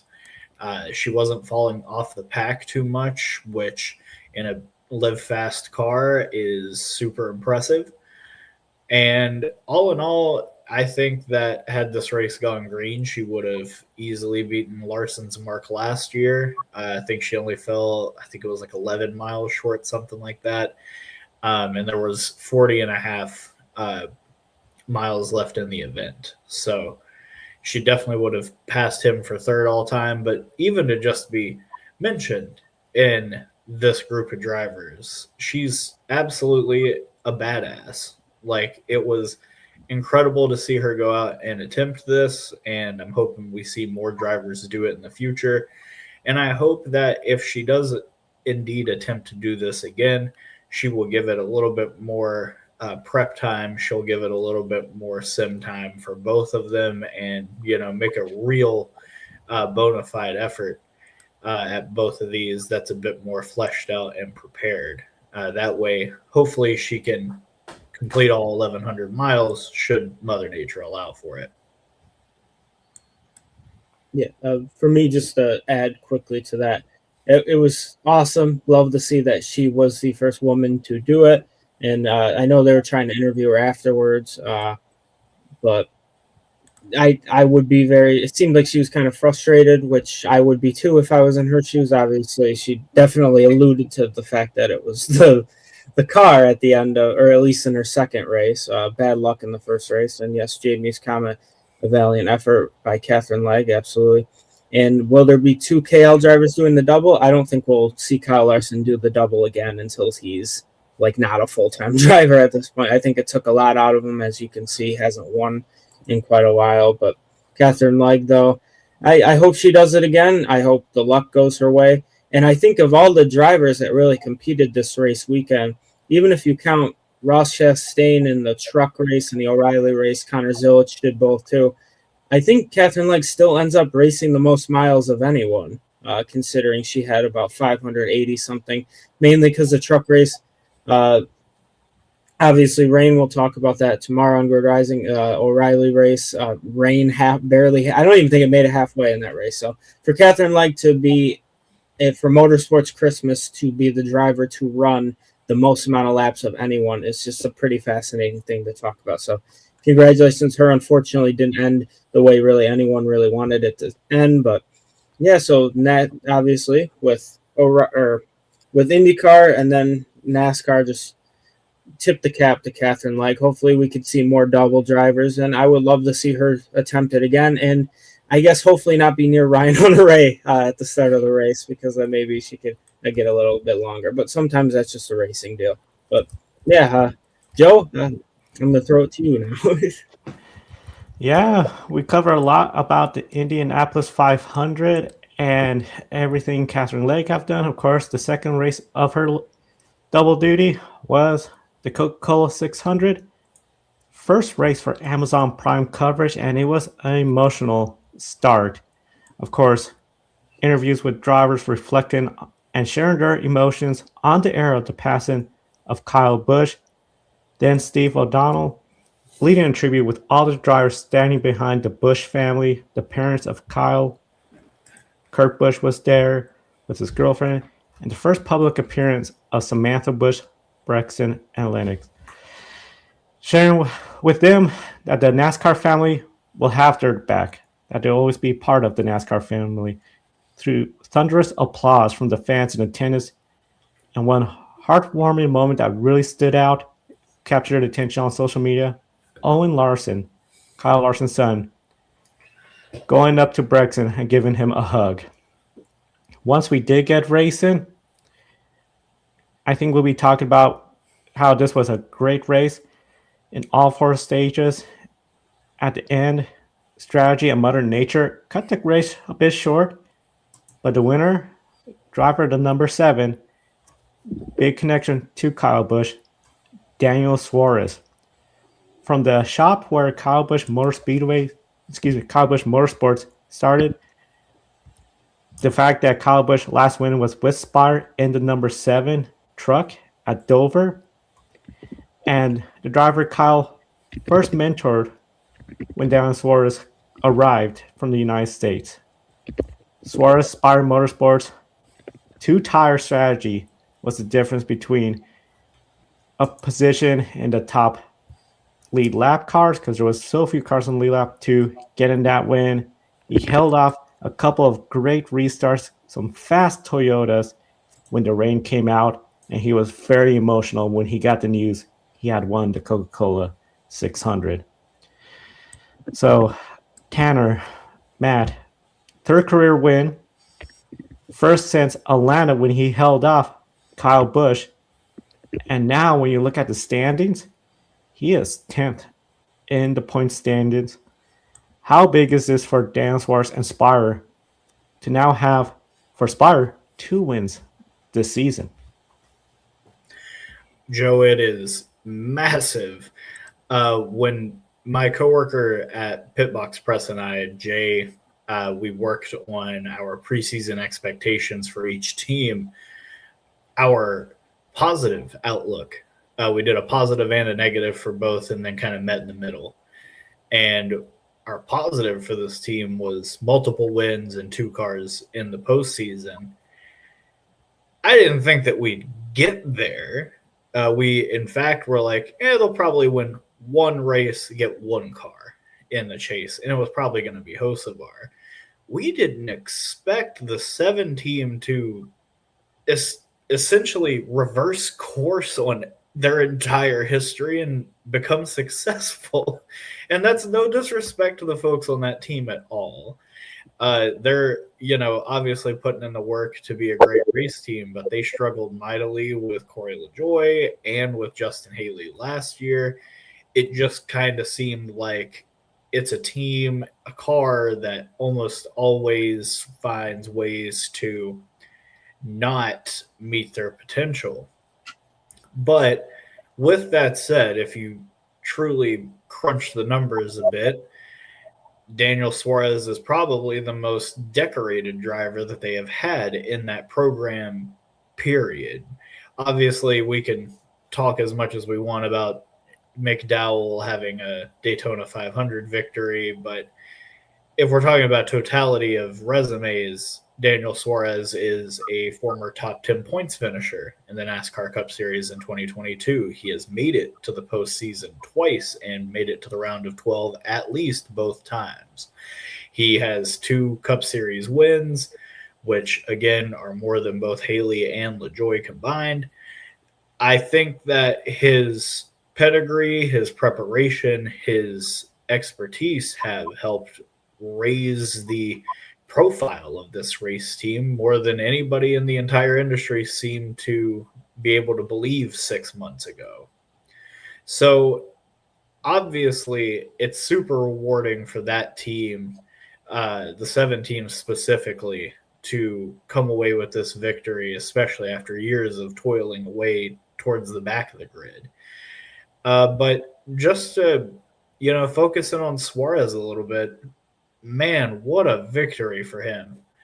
I think that when you go back and look at the careers of certain drivers, you tend to have like a signature moment that you think of. And I think obviously coming into this weekend, it had to have been the Atlanta victory, which is, the closest 3-wide victory in NASCAR history. I think now you got to look at this. I think that he held off some of the best drivers in our sport on 2 late race restarts with 2 tires with a team that had never won before on a real racetrack, and was able to pull it off. Performed the last 2 restarts of his life. And he has obviously Kyle Larson to thank for that to some extent. But, you know, we've seen Larson, you know, even as recently as Kansas, where he'll do the, you know, oh, I find just enough of an opening, I'm going to slide underneath and make it 3 wide. He has done that routinely throughout his career. In fact, did it at Michigan in 2017 when he split the furniture row cars to go win that race. So to know that he was able to hold off Kyle Larson, Denny Hamlin, Christopher Bell, all drivers that all equally wanted to win this race in Kyle's memory. It's a testament to Daniel Suarez's fortitude, his maturity as a driver, and his ability, which I think has gotten often discounted since he, you know, kind of flunked out of JGR and SHR. So with all that said, it was an amazing proof of Daniel Suarez and everything that he's about. And I couldn't think of any better way for this race weekend to have ended other than a KBM graduate, a KBM team, basically. They're housed right out of KBM's old shop, winning this race the way that they did. It was gritty. It required great restarts, which Kyle Busch was notorious for. And it was a true testament to Kyle's legacy to see one of his drivers go out and win the race, especially over Christopher Bell, who also was one of Kyle's drivers. So, yeah, all in all, great performance from Suarez, an exceptional, like perhaps, you know, legacy-defining moment for Ryan Sparks to make that pit call to take 2 tires there. And just an all-around great moment for not just Daniel and Spire, but the sport as a whole. So it was great to see, and I think the sky's the limit this year. I think they can definitely get 2 cars in the playoff, or the chase, sorry. I keep trying to engineer that out of my vocabulary, but I think that they can get both cars in the chase if they can just, you know, keep performing the way that they have. I mean, Suarez had to come back from multiple unscheduled green flag pit stops, which is super hard to do. And it was an impressive drive and really shows the mettle of this team that they have the right stuff to make the postseason. Yeah, talk about the racing gods and like what was able to happen. I mean, you drew the lines on some of those parallels with Suarez. I mean, this was a team effort for sure. Making that 2-call strategy was ballsy, for lack of a better term, and it worked in their favor. And Suarez was not going to let anyone take that away from him. When you look at Suarez's career, first Truck Series win, first pretty much never was full-time in trucks, but ran most of the races for Kyle Busch Motorsports in the 51 Toyota. He won his first and only truck race in 2016 at Phoenix, and then the next week, using lessons really learned from Kyle and Joe Gibbs Racing, went and won the, at the time, Xfinity Series championship for Suarez. And I mean, Suarez credited everything that he's really learned since he's come to the United States of America from Kyle Busch. And it was very emotional to see.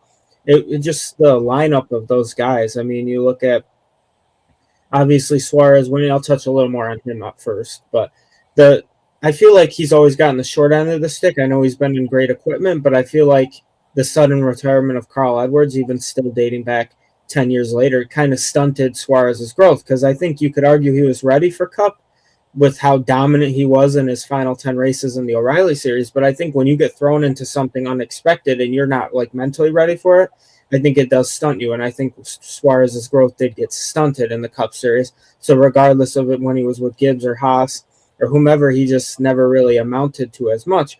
Then went to Trackhouse, they gave him the opportunity, and they did really well. He helped build how great they have become, and then they kind of neglected him at the end. And now Spire is like, oh, well, we want this guy on our team. And man, look what he's been able to do. It's so awesome to see Suarez really get a rebirth in his young career. I mean, he's been around, 9 full-time years in Cup, I think, at this point, but still to get like a rebirth in his young career is just an awesome thing to see. And then going back to first the results really quickly, obviously seeing Bell was second. Bell won the Kyle Busch Motorsports Championship in the Truck Series the year after Suárez won his second to last race with KBM. And then you look at a guy learned from Kyle Busch, was a teammate with him. Then Denny Hamlin finishing, I believe he was third. No driver in NASCAR history, or driver pairing, I should say, have been teammates longer than Kyle Busch and Denny Hamlin. So for him to finish third, Tyler Reddick was who Kyle Busch ended up replacing, obviously, at Richard Childress Racing. Well, he kind of, I think that was inevitable at that point. And then for who was in fifth, Kyle Larson. Obviously, Kyle Larson learned a lot from Kyle Busch. Their kids knew each other. Obviously, Joe had mentioned giving the condolences to Brexton during that very emotional time. Kyle Larson's son, just awesome thing. And then even going back to sixth place was Ty Gibbs. Ty Gibbs grew up, literally young little Ty Gibbs, and then made that number 54, continued to make it iconic, what Kyle Busch had done before. So that was just awesome to see. But then other parallels, and then I'll throw it to Joe here, just the fact that looking at the numbers, right, which I thought was cool. I saw this tweet from Seth Egger, for which we'll talk more on Grid Rising, but if you subtract the 34 from Lane Riggs, the 9 from Ross Chastain, and the 7 from Daniel Suárez, you get the number 18. So those were the winners this weekend. Then you look at the Spire Motorsports Cup finishers. I think McDowell was 23rd. I think Hosfar was 14th. Suárez was first. You subtract those, you get the number 8. And then you look at with Kyle Busch winning in the Spire Motorsports truck just a week before his passing, just a week before in general. He was in the number 7 truck. And then who was in the booth during that race was his amigo Daniel Suárez. So it's just the parallels is such a fascinating thing. So I think the racing gods truly helped. And then Tanner, you had mentioned with Spire Motorsports running in the old Kyle Busch Motorsports shop. It was just what an awesome weekend for Suárez. And I know this is a huge confidence booster for a driver that deserves it. I don't know how many more drivers deserve it more than Daniel Suárez to be able to get this opportunity to flourish again. And it just all ties back, just like most of the grid, it all ties back to Kyle Busch. So those are my kind of thoughts on Suárez and Spire and what we're hoping. I mean, I think they were going to be teammates someday at the Cup level, and that would have been so awesome to see, kind of just a full circle moment. But fortunately, we won't ever get to see that. But I think this just shows what Suárez will be able to carry on from here on out. Yeah, it'll be interesting to see what Suárez could carry from here on out. In the chat room, we have Adam, the tribute to Kyle Busch at the Indy 500 was impressive. That was an impressive moment as well, too. Texaco game, and Daniel gets to keep another year. I think, like you said, Matthew, I think a lot of people, after what happened with Joe Gibbs Racing, question, okay, does he really belong in some of the top-tier teams? He shows he could go out there, get the wins. And I think with Trackhouse, everybody's looking at that and the situation with a team where, I mean, Shane Van Gisbergen is still their number 1 driver in the point standings. So overall, and then Adam, Amazon Prime A+ for the coverage last night. I will say I did enjoy Amazon Prime being back. You got something to say, Tanner? I hated throughout the entire third stage of the race that they focused on second and third's battle between each other. It was so annoying. There are other cars on the racetrack, and I felt like we focused on Hamlin and Briscoe for practically 80 laps. It was obnoxious.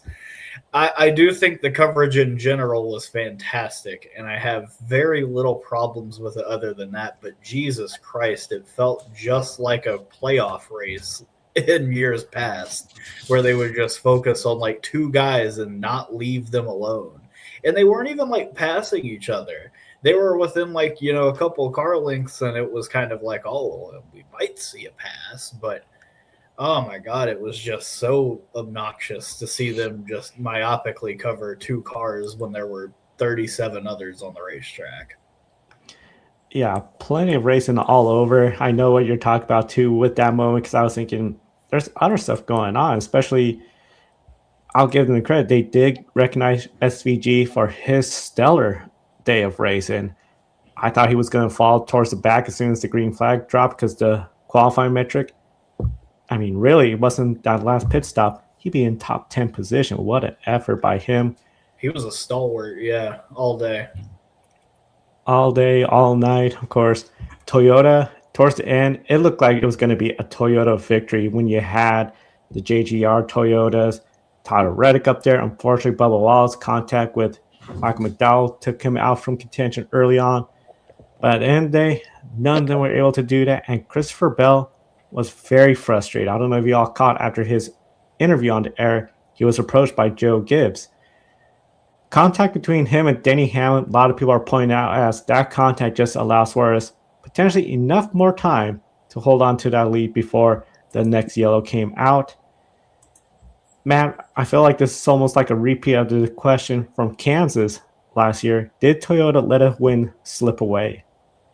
Oh, no, I mean, definitely. It's funny that it happened because they were really belted behind this entire event. Just looking, I mean, Bell was like kind of quiet most of the race, and then really his car came alive towards he kept getting penalized. That's why I think he had 2 pit road penalties. But he led 44 laps. Denny Hamlin led 75 laps. Tyler Reddick led 119 laps. He was heartbroken too, his post-race interview. And I think even Briscoe, just scrolling because he wrecked, he led 34 laps. I mean, Toyota did pretty damn well. And then they had Suarez, who average running finish in this event was like 20th plus.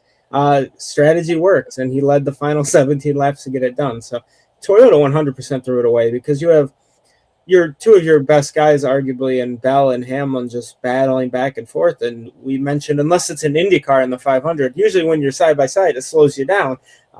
But yeah, that's kind of just what happened there. They definitely let it slip away, but I think it was poetic to see that top 6 with Suarez winning, a former Toyota driver. And then, I mean, even Kyle Larson raced Toyotas in like ARCA, I believe, or K&N at the time. So see that top 6 all be affiliated with Kyle Busch in some way, shape, or form, and then being Toyota. But to have Suarez win was just an awesome thing for them. I think if you're one of those Joe Gibbs Racing guys, I think if anyone else could win and it wasn't a Toyota, I think 100% they were happy that it was going to be someone like Daniel Suarez being able to do it. But yeah, they let it slip away. But hey, it is what it is. They've been pretty damn good this season, so it's not like they're going to go anywhere else. I mean, look at the standings. Toyota's 1, 2, 4, 8, 13, 15. Like, that's a lot of guys in the chase already. So they'll be fine. It is what it is. I know they wanted to win for Kyle, but at the same time, sometimes some guys want it a little bit more. Strategy wants it a little bit more. And I think the racing gods show that Daniel Suarez was the chosen one, at least in this event, to be able to get it done. But yeah, Toyota's going to win a lot more races. I think Ty Gibbs kind of showed that kid is like found something that I think we all knew he had. It's been hiding for 4.5 years. But yeah, it's going to be a fun season, especially if you can see those battles going towards the chase when you have 2 of the best Toyota drivers for the last, 5 years at this point, and Christopher Bell and Denny Hamlin continuing to be side by side week in and week out. I'm not going to say it's going to be a Kimi Antonelli, George Russell situation we see in Formula One right now, but I think those 2 are going to put on battles, and it's just exciting. That's really what I got. All right, so I crunched the numbers, and it looks like prior to the Suarez team taking the lead on lap 357, that there were 67 laps led by non-Toyota drivers. So 290 led laps out of 373. I think it's a little bit too easy, though, to say that they let it slip away, so to speak. I think that more or less Chevy, Spire, and Hendrick knew how to play the rain and the oncoming weather better than JGR and 2311 in this particular instance. It just seemed like everybody was committing to, well, we've made it this far, we're just going to make it to the end now. And the 7 team was just like, well, I don't know, we see that cell starting to scoot over a little bit. Maybe if we get a little bit of a break here, we might get this victory. And not only that, they perfectly executed both restarts and were able to get the 7 out front in clean air without having to make Daniel fight the 11 and 20 too much. And when he did have to fight them, he found enough speed in the car to keep himself ahead. Or, in the instance where I believe it was Hamlin was trying to battle him from the bottom, he trapped Bell in and made him push him down the backstretch and keep him ahead, and was able to block both lanes expertly and come away with the win. So I don't know if letting it slip away is necessarily the verbiage I would use. I think they got out executed personally. They were clearly the better cars. They were clearly the, better prepared teams this weekend. But I mean, Spire Motorsports had a chance to win this race last year with Carson Hocevar until his engine gave out at the beginning of the last stage. So I feel like Spire Motorsports has had a winning performance at the 600 get, spoiled before, and this time they got to spoil somebody else's. So with that in mind, I think Christopher Bell was frustrated because he really wanted to win this race for Kyle Busch. Obviously carrying the interstate battery scheme this weekend. There were apparently rumors floating around that they might bring the 18 back out and put it on his car, because at this point, I believe he's the only direct KBM graduate to be racing for JGR at the Cup level. But even still, I don't think Toyota has anything to be ashamed of after that race, but Kyle ended his career in a Chevy. It was more fitting that a Chevy with KBM as a skeleton got to win instead, in my opinion. Yeah, everyone was racing really hard. Everyone wanted to say they were that driver and dedicate that win to Kyle Busch. And across all 3 series in NASCAR, we saw the winning driver take a bow in salute of Kyle Busch. Now, Tyler Reddick, way he's looking this year, 122-point lead over. This is incredible. 620 points in 13 races is absolutely absurd. It's insane. I mean, he is putting up numbers this year, and the consistency. I mean, 122 points. Chase Elliott lost ground because of his early crash at the Coke 600, just demonstrating how intense this race was for handling. And look at Carson Hocevar, Dan Suárez, 9th and 10th. Shane Van Gisbergen up overall, just could have had a top 10, 11th. That lengthy pit stop at the end wasn't exactly good for him, but he held off the field after a couple of restarts and did really good on older tires.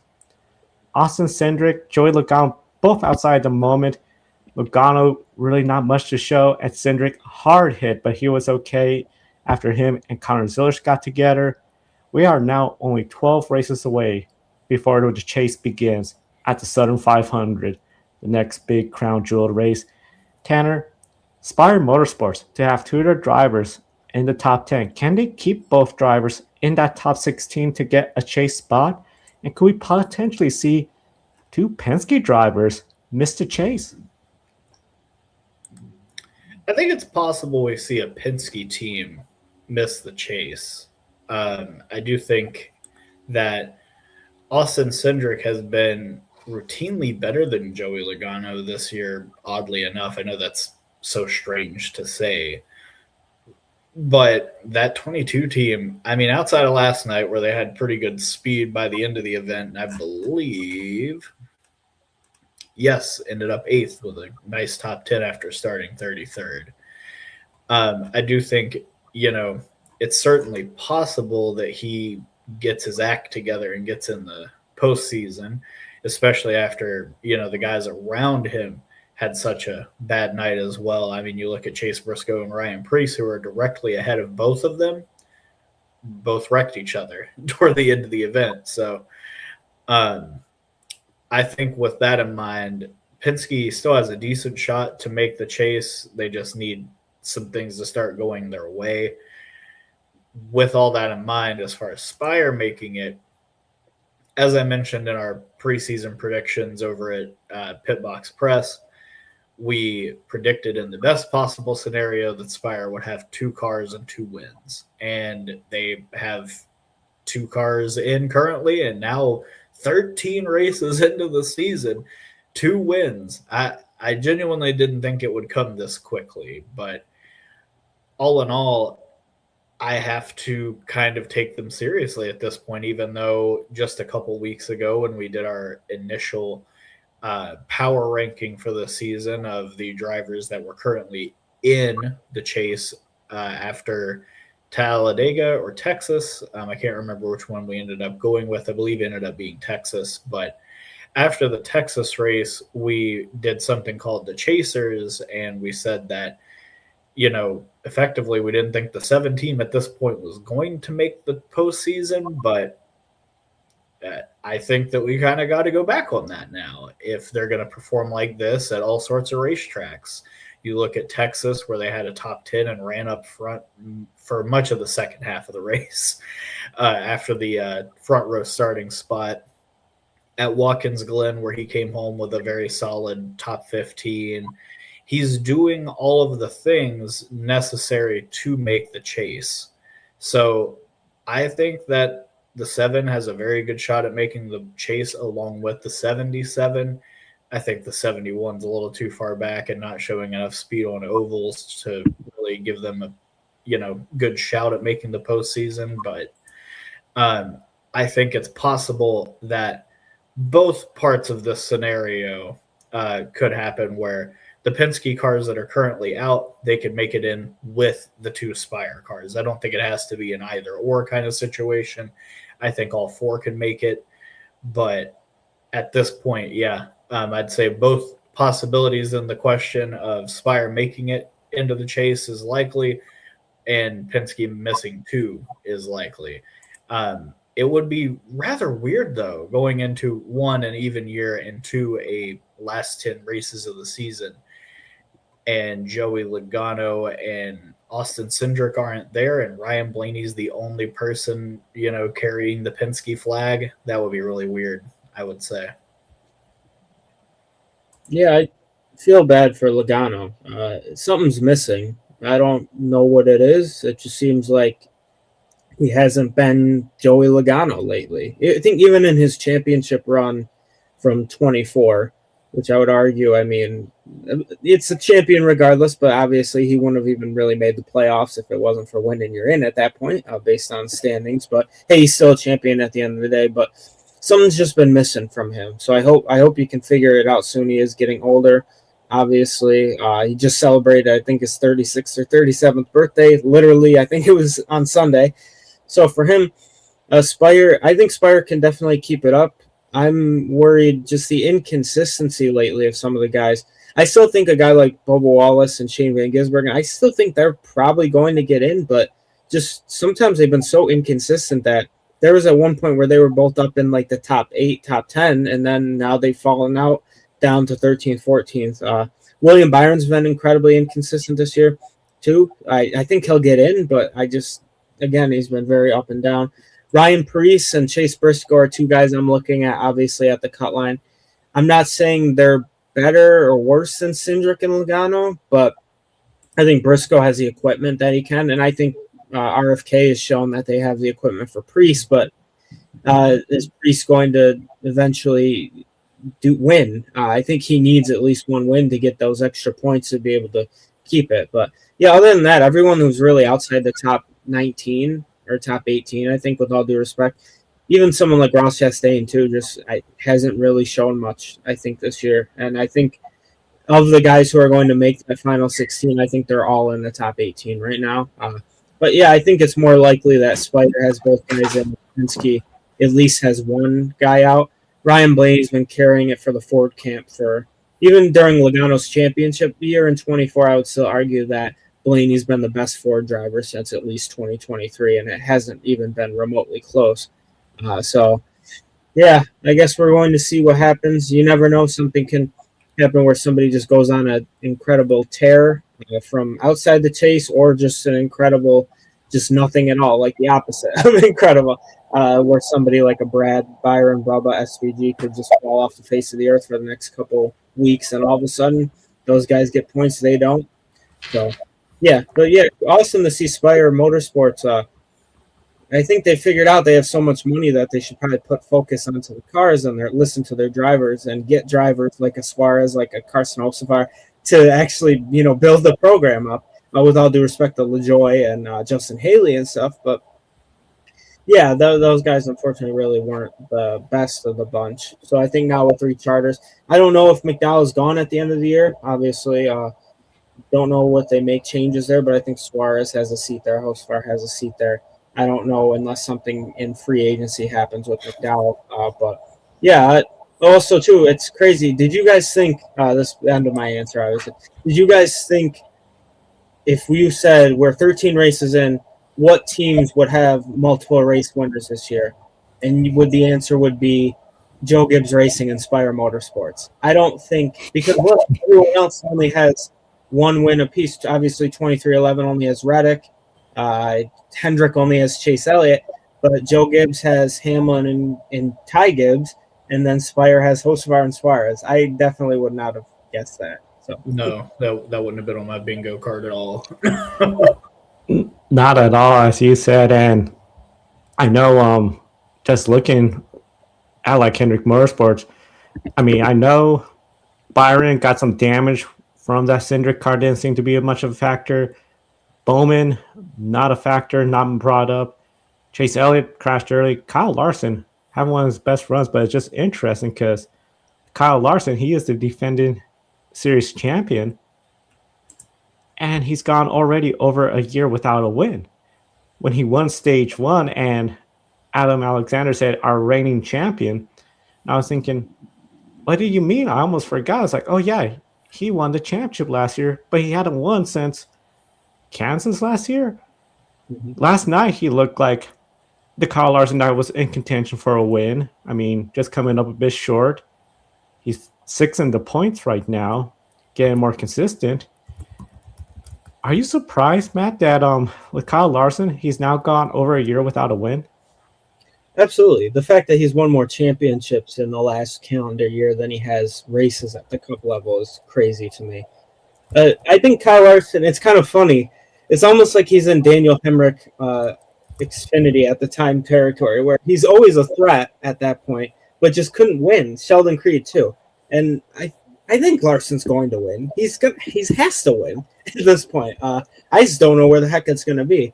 He's one of those guys in the field that could probably win at all 36 races.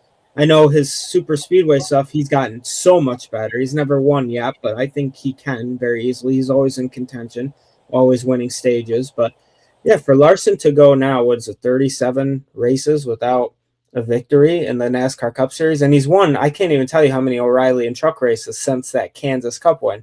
So he'll get it done, but it is definitely shocking when you have one of the best drivers, literally in the conversation for one of the best drivers in the world at the top level of your sport, doing so well, consistently finishing in the top 10, top 5, running up front all day, but just never is executing. It's such a fascinating concept to me to see. But obviously we're going to places like Nashville where he's won, Michigan where he's won, Pocono where he's won, I'm pretty sure, or almost won. He could probably compete at San Diego. Obviously Sonoma he's won. You can just go on. Kyle Larson can and probably will win at least 2 races. But yeah, I think I didn't need the answer it that long, to be honest with you. I think, yeah, it's very, very surprising that your 2025 champion has gone this long without winning. So I'm curious to see when he does win, because I think it's inevitable at this point, because he's got a long way to go, I think. And he's been one of the best guys in the next gen era, best guys in the sport since 2021, realistically. So, yeah, we'll see. But I think he gets it done soon. And I think, unfortunately for NASCAR, I think once Larson figures out how to win again in Cup, it's not going to be fun for a lot of the fans who are not Hendrick Motorsports fans, because he's probably going to keep winning. Am I surprised? Yes. I am definitely a bit surprised, considering that his teammates have won outside of Alex Bowman. Obviously, you had William Byron win at Iowa and Martinsville in the latter half of last year, and Chase Elliott getting wins in Atlanta and then Kansas. Obviously, you look at those kinds of things, specifically Kansas, where Larson had won in the spring, you expected him to be a bit more of a factor at that race. But even still, it's not like he's been out of the picture and completely fallen off the map or anything like that. It's just he's not winning at the rate that he always has been, especially since he joined Hendrick Motorsports prior to the 2021 season. I was taking a look to see, essentially how Suárez got his lap back so I could do my recap for Pitbox Press, which should be publishing sometime later this afternoon, and seeing him being able to dodge the wrecked car of, I believe it was either Buescher or Chase Briscoe right before he got the free pass to eventually get himself the win. That was pretty cool. But anyway, just to touch on Larson a little bit more, I feel like Tiny Kyle has had a weird go of it since around the double last year. He hasn't managed to win any sort of exhibition race, any sort of practice race, anything like that. He's won a couple of O'Reilly races, but it is a little surprising, especially, considering that, like, let's see here. Since 2021, he has 10 season totals of 10, 3, 4, 6, and 3 wins. So he's won 26 races since joining the team in 2021. Granted, 10 of those came in 21, but still, it's a supremely impressive record he's put up. And I fully expect him to get back to victory lane sometime soon. I mean, heck, it could be next week. Spire Motorsports, who is a Hendrick-aligned team, had an incredible car there with Carson Hocevar last year that got them a runner-up finish. And granted, this year it's a new aero package for the Chevy, a new aero kit provided by Chevrolet. I think that it's possible that in 750 horsepower's return to Nashville Super Speedway, that the 5 team finally regains their form and breaks this 37 race winless drought. But I'd say it's equally possible it keeps going for an indeterminate amount of time, because if you look at the races that they've won, they haven't exactly been the best car organizationally in most of those. I'd say the one that you could make the argument for was probably the Martinsville race where Byron won last year in the fall, but even still, Chase Elliott didn't look like the best car at Martinsville earlier this year. He didn't look like the best car at Texas either until towards the end of that event. So I'm starting to wonder if Hendrick Motorsports is in some sort of skid that they don't know how to get themselves out of. But a true sign of them getting out of that skid would be Kyle Larson pulling off a dominant victory, something that has become a bit more of a repeated sight over the past half decade. And for some reason, over this past last year or so, we haven't seen it. But I'm sure it's coming right around the corner.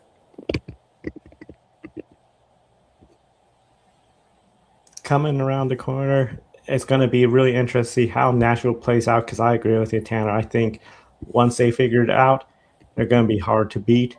With that said, that concludes our NASCAR coverage. We'll be going to F1, but Matthew, I understand you have to get running, so we'll ask you, what is your shining moment from this race weekend? I think one of them, now I know you guys are going to touch on F1, that battle between George and Kimi is going to be some Nico Lewis type of stuff, so that's exciting. But on a serious note, my one shine moment is definitely what NASCAR was able to accomplish for the Kyle Busch family. Obviously, Samantha, Lennox, Brexton, Tom Gay, and Kurt and his girlfriend were all there, and that was just such an awesome thing. So I think to show that NASCAR is a family, regardless of if these drivers seem to love or hate each other, at the end of the day, you see these guys more than you see a lot of your actual family members. So the tribute was just an awesome thing. I definitely didn't cry at first, not too much, but I think all these videos, they keep getting to me, especially watching like Bubba breakdown on Prime was crappy for me to cry. And then to see Dale Jr.'s Prime video, I believe it was, their tribute to Kyle got me again this morning. So it's just very sad. Tanner and I will touch more on it on Grid Rising after we do our little bit just normal stuff too. So we'll have the Kyle Rowdy Busch recap. We'll talk a little bit about what actually happened in the weekend, but obviously he's our primary focus. So we lost one of the best to ever do it. So my one shining moment would absolutely just be the fact that NASCAR rallied together and was able to do what they did for the family, and just know that they have everyone's support for the rest of time. So that's my one shining moment. Sorry to add my part on the end of a sad note, but there was a lot of great action, obviously, in Formula One and supercars you guys will be touching on. So obviously a pleasure. I'll see you guys tomorrow on Grid Rising as well. So thank you guys again. Thank you, Matt. And we'll turn over to Tanner for Formula One and the Canadian Grand Prix. Indeed, let's head up to Montreal, as traditionally the Canadian Grand Prix is a race many save on their calendar.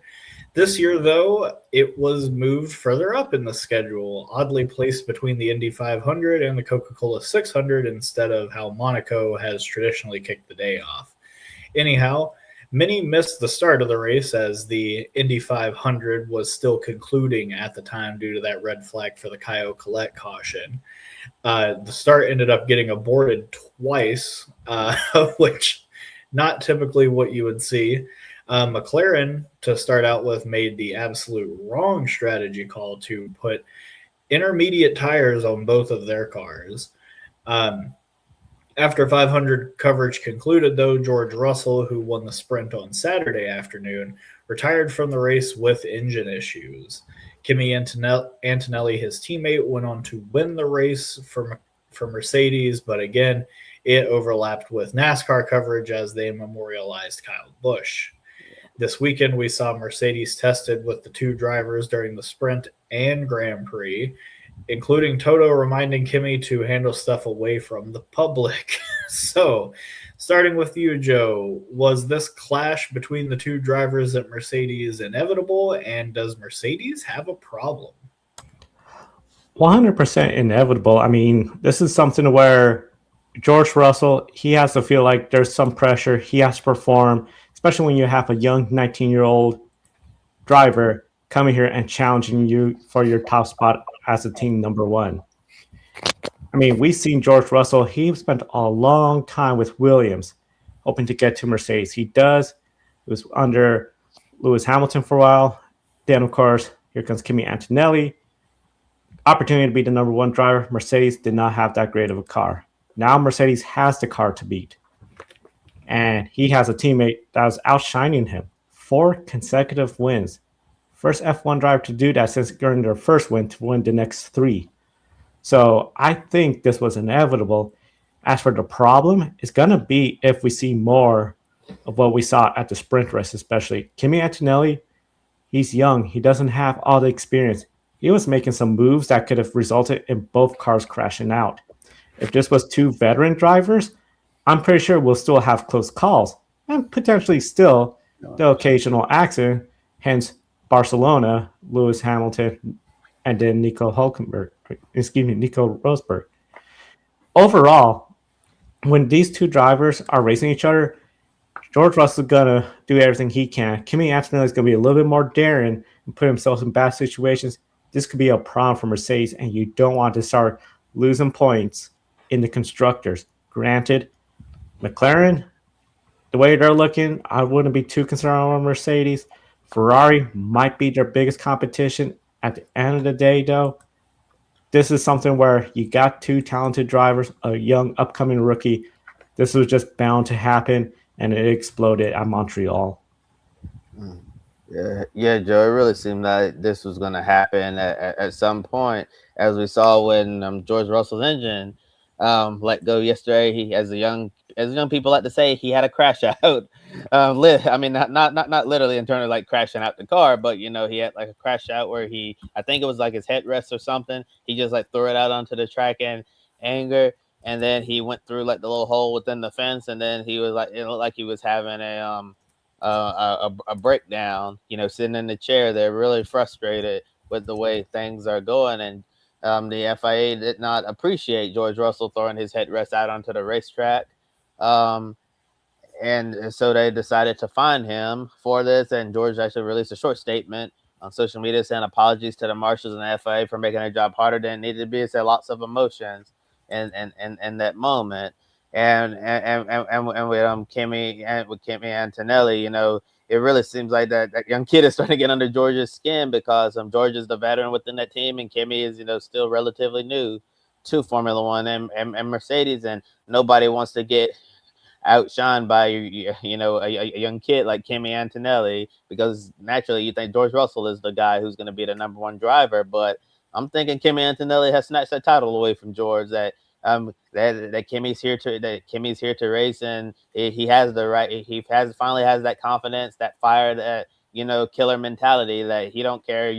We don't care whether it's a driver from another team. You don't care if it's a teammate. He's going to race them, as hard as he possibly can, to get the maximum performance out of his car and go out there, and win these Grand Prix races. So I feel like that this situation was eventually going to happen, but they almost took each other out, in the sprint race, and then had some really crazy moments in the Grand Prix between both drivers. And I think at some point we're probably going to see Hamilton, Rosberg type of situation where both of these Mercedes going to be in contention to win the race, and then they're going to clash and they're going to crash out, and both of them are going to retire. And then Toto will be doing this all over again, be deja vu at Hamilton and Rosberg. And as I said yesterday in our private chat, I don't think Kimi Antonelli is going to be on George Russell's Christmas card list anymore at this time. It was nice seeing the two teammates getting along, being friendly at first, but there's no love lost at this moment because Kimi Antonelli is really taking the fight to George Russell, and George is really going to have to step up his game if he wants to get closer to Kimi, because I think Kimi has his number right now. I can't disagree with that at all. It seems that Kimi has come in, really learned this new reg package, and he is absolutely lighting the world on fire, and that world includes George Russell. So a bit disappointing for him. I'm sure that he expected to be the top dog of the team when Lewis departed, but it has exceedingly looked the opposite way, that George Russell is once again second banana over in the Silver Arrows. So it'll be interesting to see how the rest of the season plays out. We had a similar dynamic last year between teammates with Lando and Piastri, and ultimately the more tenured of the two ended up coming out with the title in the end. Now, back to Canada. Traditionally, I feel people will be talking about an unpredictable Canadian Grand Prix, but was the Formula One move a big mistake, bumping Montreal up in the order to replace Monaco? Starting with you, Kobe.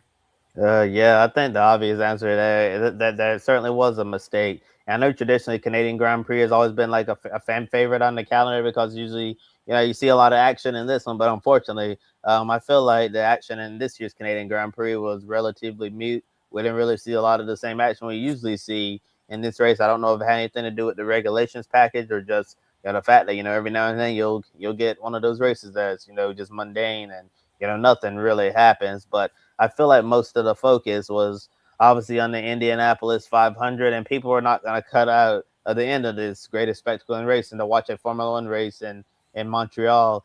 And also during the start of the Indianapolis 500, we had the Formula 2 feature race going on. Saw a funny social media post yesterday where someone said that someone is really deciding right now to choose the Formula 2 race over watching the Indianapolis 500. And I hope that person who's doing that will definitely seek the help that they need. I thought that was kind of funny there. Someone will be choosing a Formula 2 feature race over the Indy 500. I'm not saying that to discredit Formula 2. I actually love Formula 2, and I love watching that series and following all of the drivers and storylines over there. But I feel like when it comes to a feeder series like that to the biggest race in the world, I feel like that holds greater precedence over Formula 2 in that moment, and especially Formula 1, that the Canadian Grand Prix is obviously not a crown jewel event like the Monaco Grand Prix. So I feel like a lot of people, while they still paid attention to Formula One, a lot of their hearts and eyes, were on the end of the Indianapolis 500 because we were treated to a memorable finish. And what can we say we remember from the Canadian Grand Prix? I'm just thinking, like, I can't really think of anything that's going to be memorable from this Grand Prix, minus more trouble at Mercedes between Russell and Antonelli. That might be the only thing, and then anything else to come out from Canada, you're not going to remember it because all the focus was on Indy. I felt like it was better I felt like it was much better that we had Monaco on in the morning because you got Formula One out of the way, and then you had Indy, and then you had Charlotte. So people didn't have to pick and choose in that moment of what to focus on. So in the future, it'll be interesting to see how Formula One uses Memorial Day weekend. I think next year the Canadian Grand Prix is actually not going to be on this weekend, so maybe it'll be a open weekend, or maybe they'll add another Grand Prix on this weekend. Ideally, during this weekend next year and the weekend before, it'd be ideally if Formula One, raced in Miami first weekend of May, and then they, came back like the last weekend of May. Because I would love to see an F1 driver, if they wanted to, have a chance to, run the Indy 500. I think that would be cool. I think it's highly unlikely that it would happen, but I think it'd be really nice to have the qualifying in the 500 race weekend open if an F1 driver wanted to run. I mean, Lando Norris is at the Indianapolis Motor Speedway today running laps on a pace car. We'd really love to see him in that event someday. And before he did those laps around the pace car, Lando Norris congratulated Felix Rosenqvist. There's video of the two of them on social media, and he was asking Felix questions about running the outside line for the entire duration of the final lap. And you could see the respect there. And I feel Formula One did a big disservice, honestly, to race fans, motorsports community this year with the placement of the Canadian Grand Prix. I understand, Formula One, their business. They're trying to capitalize on their growth, try to capture as much of an audience as possible. Same with IndyCar, they got their new partnership with Fox for a couple of years. They want to get as many viewers. And then NASCAR with Amazon Prime. Everyone is trying to do that. But when you decide you're going to try to put yourself against one of the biggest races in the world, where Mick Schumacher, after the Indy 500, says he now gets it. He now sees why this is the greatest spectacle in motorsports. When other Formula One drivers recognize the bravery it takes to run the Indianapolis 500. And so when the F1 management thought we could capture that audience away by moving our crown jewel, which traditionally will kick off the race, and I understand people will complain, well, Monaco's a bit of procession. It's not that exciting. Well, it's their crown jewel race. They always talk about it, and it was just the perfect way to start the day, breakfast at Monaco. This year, I know we had a little bit of breakfast at Concord, North Carolina, during the truck race. At the end of the day, Formula One, I feel like they're really going to regret this decision. They're going to see it as, okay, this bit us.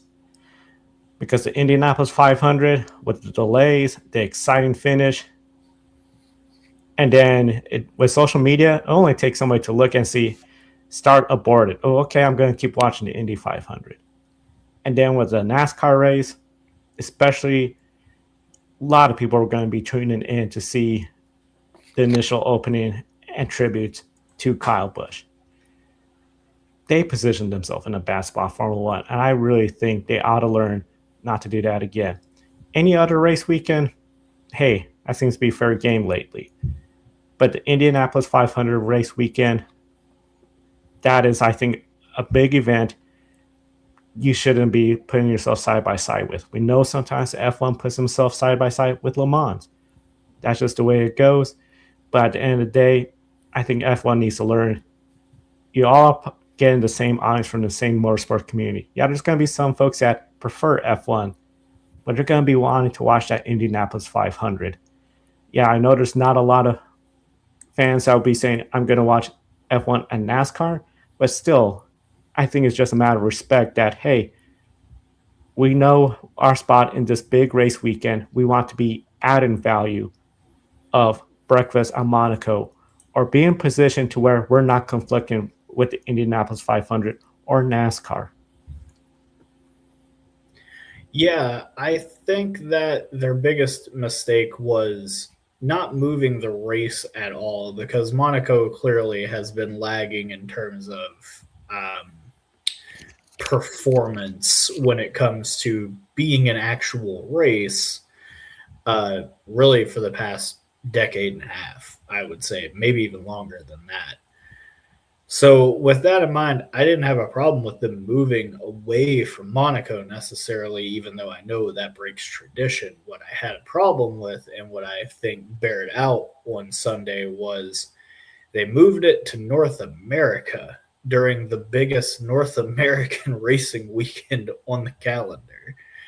You have people that were going to Indy that could have gone to this event. You had people to Charlotte that probably looked forward to going to the Canadian Grand Prix, and they couldn't do it because obviously the race got taken completely out of its normal mid-June slot and slid into the Memorial Day weekend for some reason. I think this was F1's kid or Icarus moment where they flew a little too close to the sun and burnt their wings up a little bit.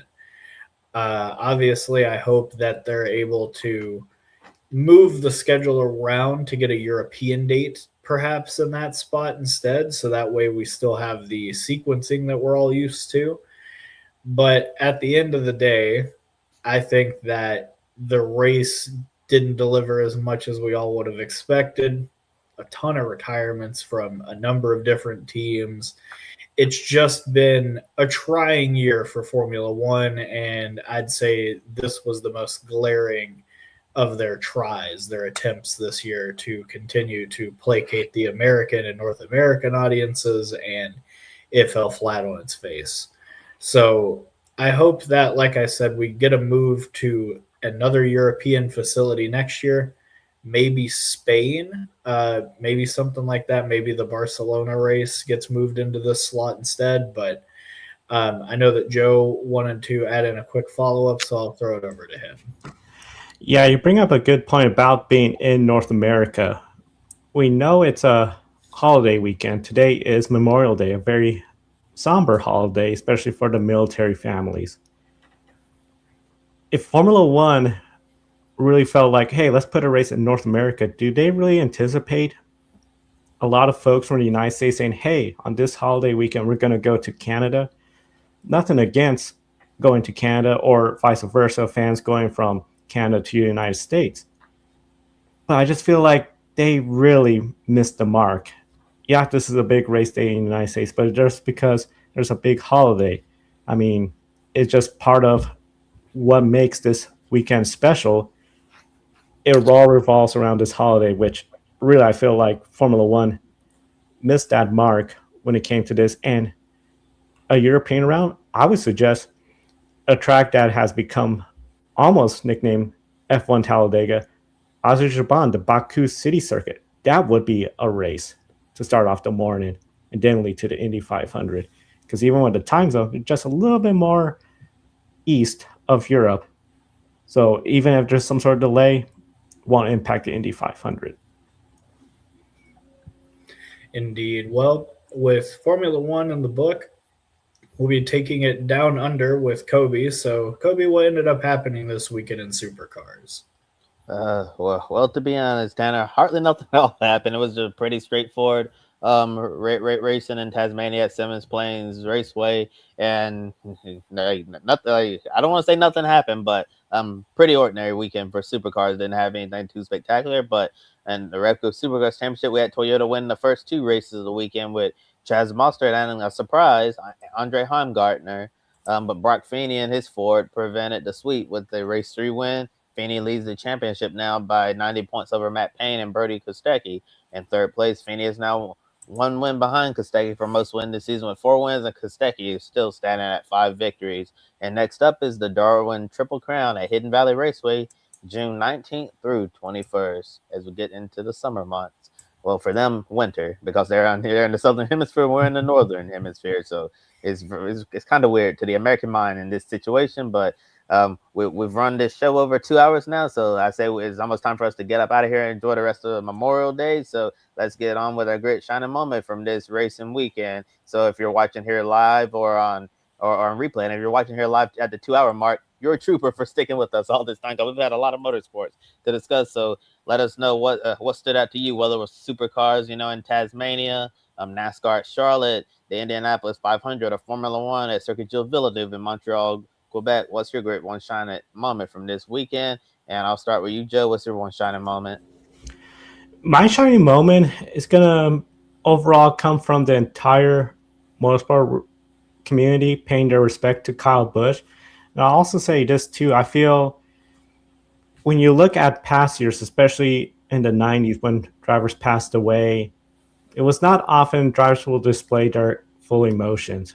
We saw emotional tributes from drivers, team members, even some of the commentators as they were talking about Kyle Busch getting emotional.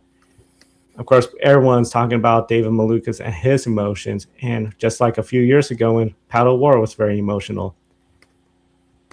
Motorsports had always seemed to have this image of, masculine, tough, hiding your emotion, be rugged. Being open to your emotions, I think, is healthy. A lot of people, I think, could learn from, the motorsport community saying, hey, it's okay to cry. It's okay to be going through grief. And we're all here as a family. So overall, I feel a big kudos to everyone in the motorsport community for opening up, showing their true emotions, and showing that, we may seem like invisible athletes that could do these moves on the racetrack that the average person would not consider safe. But at the end, we're also vulnerable where we all are human. When something does happen, we're all here for each other. I think that was a really true moment on the biggest weekend of motorsports to show that side of the motorsports community.